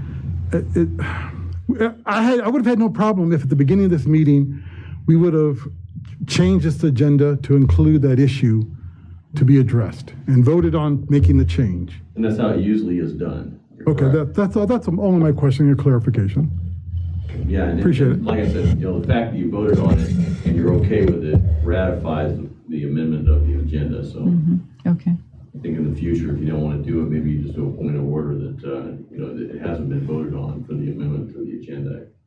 Because my only concern is, when does that stop? I mean, if we voted on something... Well, it's not like, we're not abusing it. I don't abuse that, okay, Councilmember Moore. I'm not pointing to any particular person. I'm just saying, in general, as a process for this body, and how we're going to operate going forward. And we do follow process, but every now and then, if something comes up, I didn't see the problem with addressing it right before manager's report. And again, I don't see any problem addressing it either. Had we asked for it to be addressed and voted on to be addressed, and make it a part of the agenda that's before us. But historically, it has been done, as long as I've been here, the governing body has, when an issue has come forward in discussion, someone can make a motion to go ahead and approve it. If it gets seconded and voted on, then that does amend the agenda. And I guess I'm just missing the motion though for this item tonight. And I agree with I you. wasn't paying That's the attention if there process. was a motion or not, to be honest with you. No. Was there an official motion taken the last time when you guys decided not to proceed? It was just more of a consensus, right? It was a consensus. It was just another. It was a consensus, like this evening was a consensus. Yeah, difference there, that one was part of the manager report, so I was looking for Direction. ratification on kind of executive decision to shift resources away from. Totally understood. Yeah. And we all weighed in. So tonight was just another consensus then on whether or not you wanted to change the direction from before? Okay. I mean, I'm sorry, I was. No, I appreciate the clarification. I just, again, trying to learn the rules and understand procedure. So I appreciate it. Okay. Yeah, sorry if there's confusion. Okay. And I can assure you I don't abuse it. Oh. I know you don't, Mayor. Nor was I believing the thing you do. Okay, so here goes another one. Mr. Smith had posed some questions earlier, so I was wondering if staff could respond to those. Want me to respond as part of the manager report? Either during manager's report or perhaps via email. What is your preference, Mr. Smith? My first question has already been answered. I do appreciate that. Thank you. As far as the other questions, what's easier for you? Yeah, I can just address in the manager report if that Sure, makes sense. sure. So, can you just remind me again of the latter two questions that you had? It was Connor House, right? There's a question about the Connor House. The property, I understand, had been sold to a developer, but that someone had reached out to the city, a company that specializes in moving historic properties. Yeah. I was wondering if there was any movement on that for communication, further communication with the company that specializes in moving. If you know that company, please tell them to reach out because they haven't reached out. Who has reached out is kind of members of the larger kind of Prince William Historical Society, and that's who I've been engaging with. They've been working with the county to see about getting it moved, but maybe that company reached out to that group, but they haven't reached out to the city. So if you know of a company that's interested in helping preserve it and move it, please do reach out to them and let them reach out to you directly then. Sure. And my second question was about the status of the abandoned houses, in particular the Mosby house. Yeah, that's a good thing to bring up because we are engaging right now in legal services. We do want to come back with a full understanding of kind of the legal steps that we have to take to proceed with the demolition. So the governing body moved in December to add to the budget amendment actual funding for demolition of that building. Tax sale is just not going to happen right now. No one wants. I think the demolition is very complicated because there's a lot of health hazards associated. Right now, our public works is evaluating doing it themselves. They're going to need full hazmat suits to do so, or we're also trying to get contractors to provide us the quote for actually doing the work. That's one piece. And on the side, we're also getting legal counsel, which we're going to follow up at future meetings about what further steps we have to take to make sure we're covering all of our bases before we go there and demolish the building. The good thing is we have the funding now in the budget to get it done. It's just a very complex demolition because of all the health risks associated, and we completely understand why, because of that, neighbors want that building gone. Right. It's just, I don't want to put my employees at risk as well, so they're doing as much planning as possible right now, but we still have to also cover our legal bases as well. So it is being moved on actively. Yeah. Did I understand that the funding would expire though if it's not acted on in a certain time? So with capital items per our code, they do carry over fiscal year. So that was part of the actual CIP. So that would carry over the next few years, unless the governing body can always say no, cancel that project. I don't think that would be the will. I hate to speak, but there's been a general consensus that we want to address that issue. So it is in the capital budget that does carry over into the fiscal year. And usually when you see the budget amendment that I present, I show all the capital carryover that's occurring. And at that point, the governing body can say, no, don't carry that over. So that's kind of how the process works. But capital usually does carry over because they're usually multi-year projects. But our goal is to move this spring as quickly as possible to bring this to resolution for that building. And we're also, our Public Works and Community Development Services team, they're evaluating, essentially developing a list of all potential problematic homes that we need to kind of step up and start taking kind of the proactive measures. This, though, will be the foundation, this property, and how we do it for the others. So we'll have kind of the right ordinance in place or the right resolution, whatever is needed for us to properly do this to cover our legal basis, plus either affirm that will do this, help us do this kind of demolition, or our public works team being equipped to do it themselves in a safe manner. That's what I was hoping for. Establish a precedent with this one, and then I think, Laura has quite a few others that she's aware of.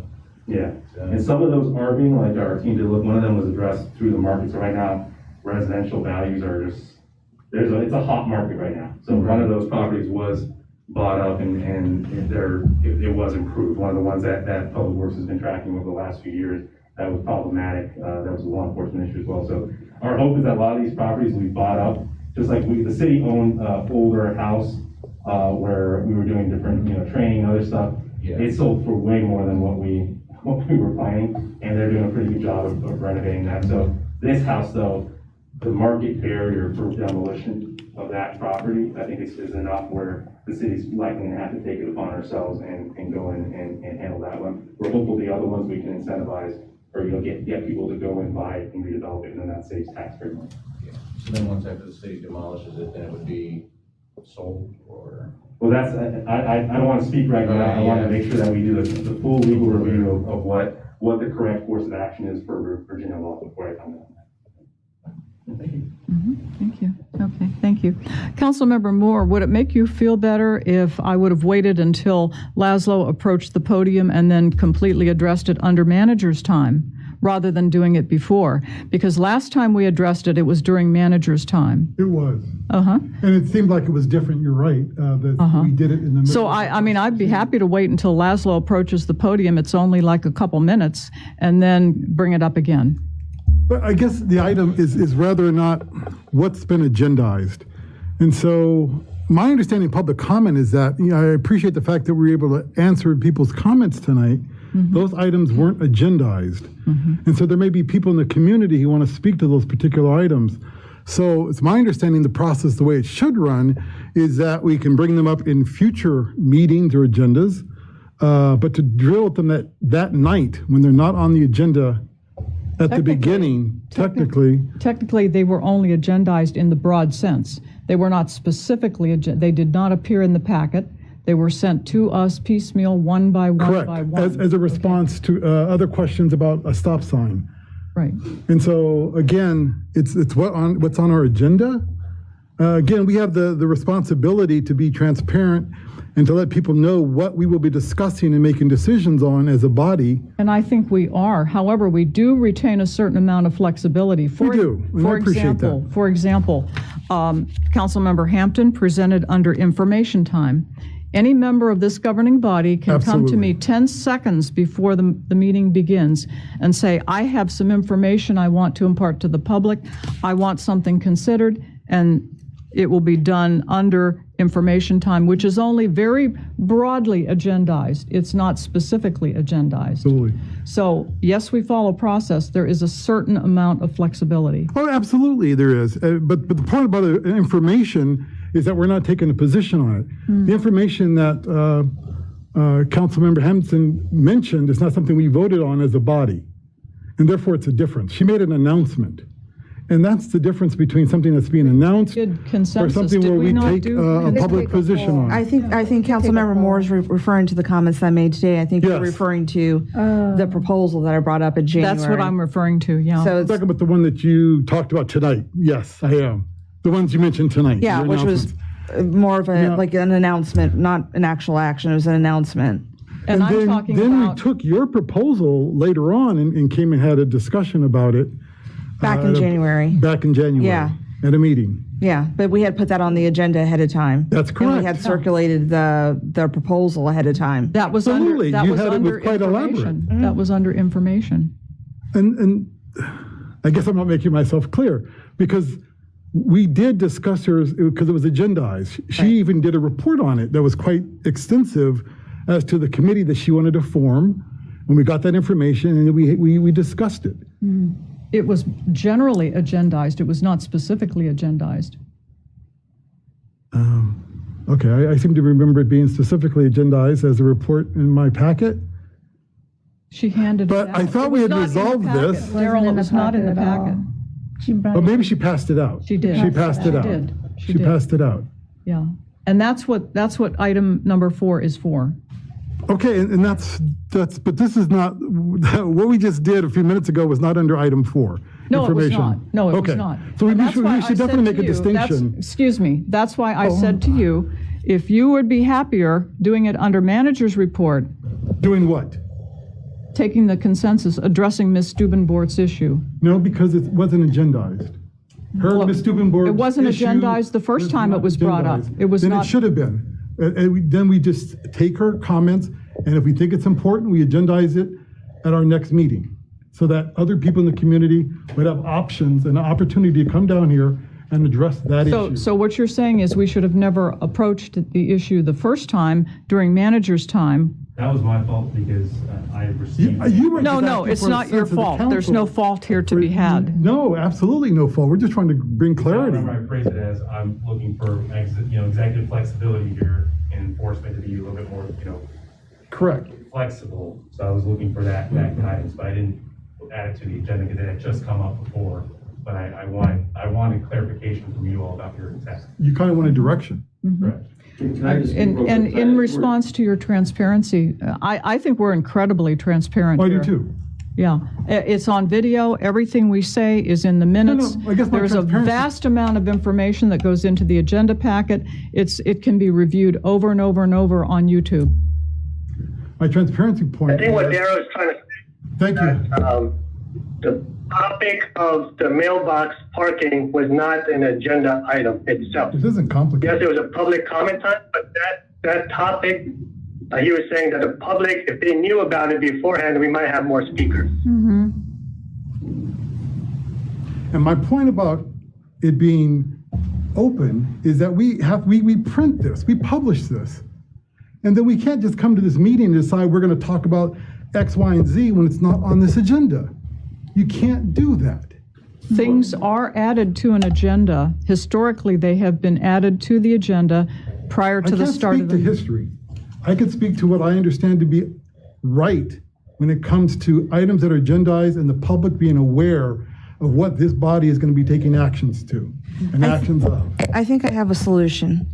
So in the beginning of the meeting, when we go to ratify the agenda, we take a beat and we ask the question, are there any additional items to be added? That's normally done. And just literally that, take a beat for 30 seconds maybe? And if someone doesn't have it, then we move on, but at least 30 seconds. And I'm happy to put my little phone on and do a timer for 30 seconds so that we actually add it officially to the agenda. This way, folks that are at home, if they wanted to put some input in, it gives them an opportunity.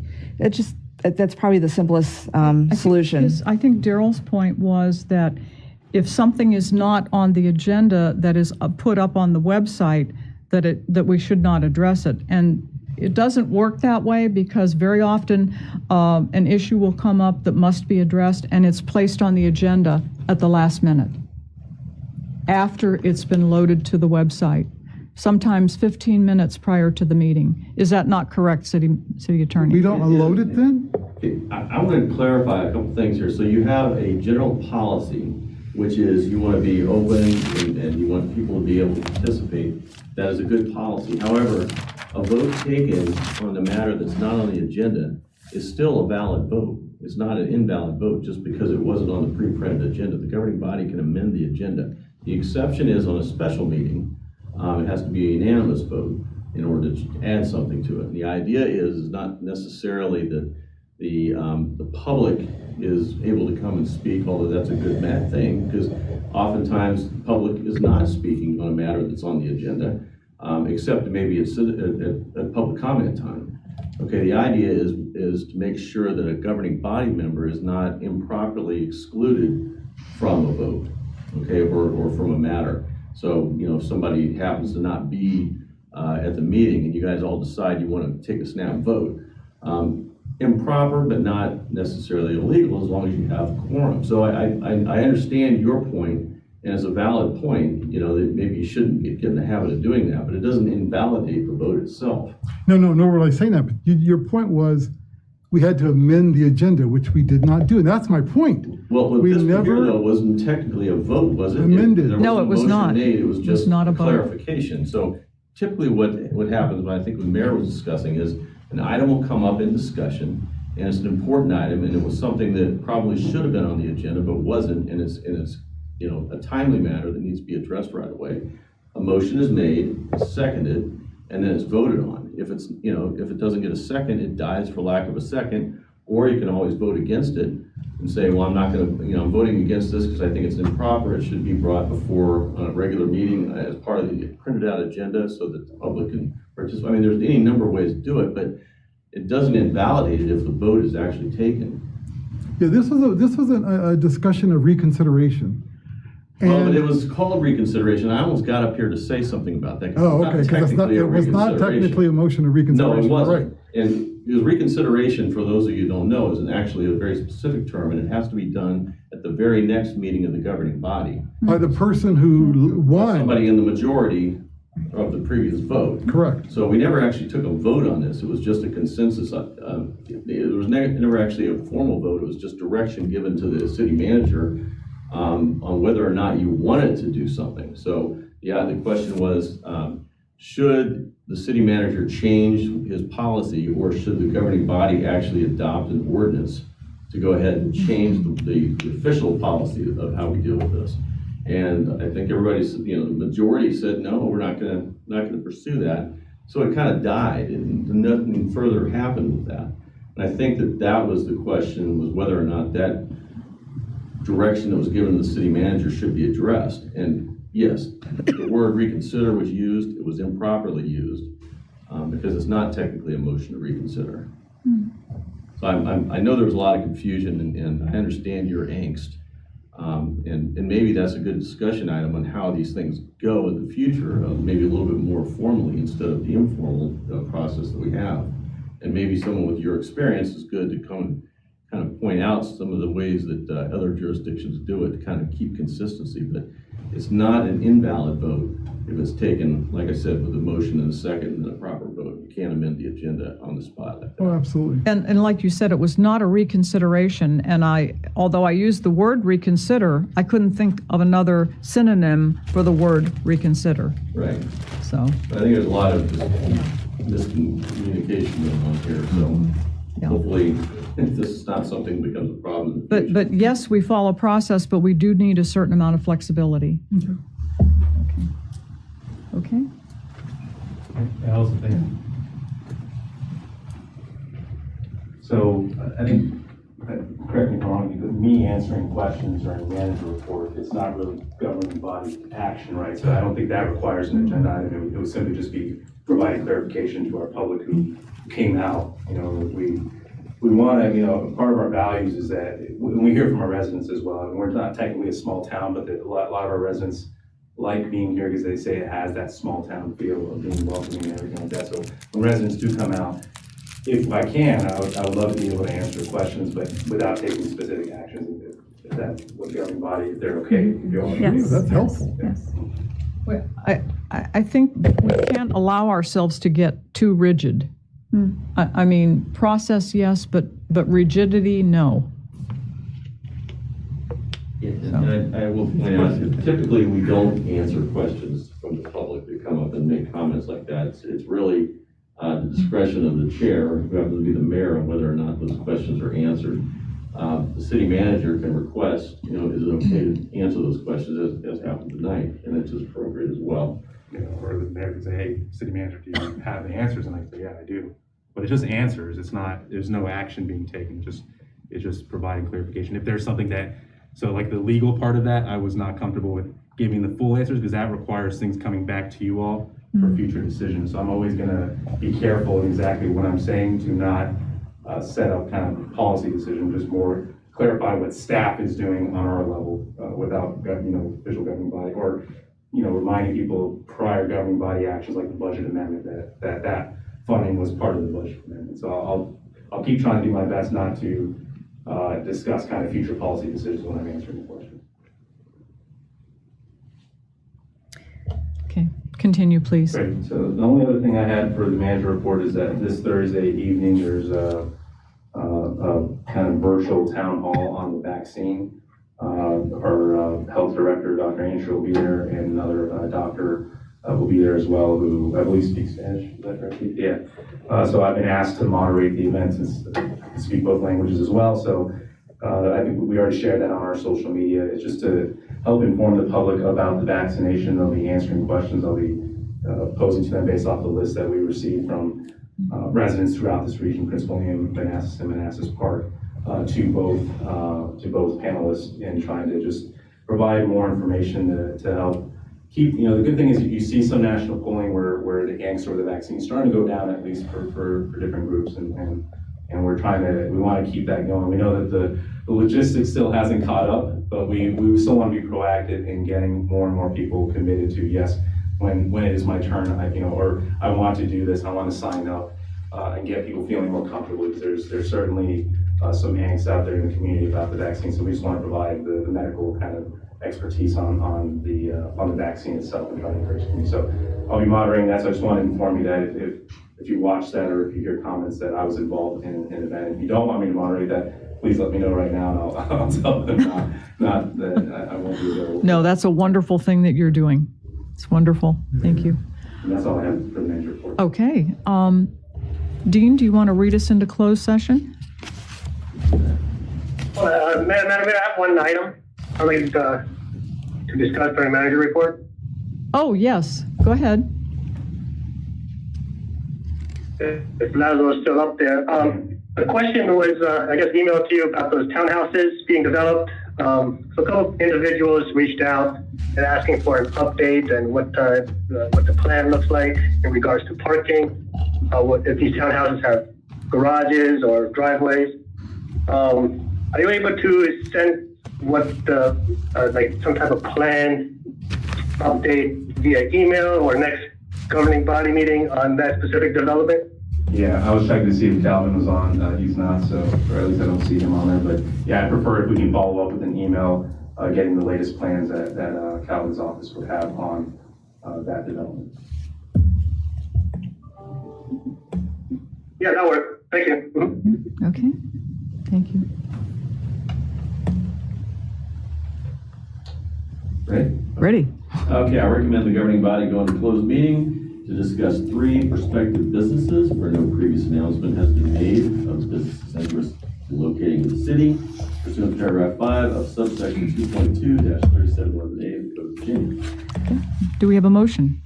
Moved. I'm sorry. God. Moved. Second. Second. Okay. All in favor? Aye. Aye. We have to raise our hands next time. I'll do it. Okay. Opposed, abstained, motion carries. Thank you. We'll take a break now. Precedent to see, were you able to come in person?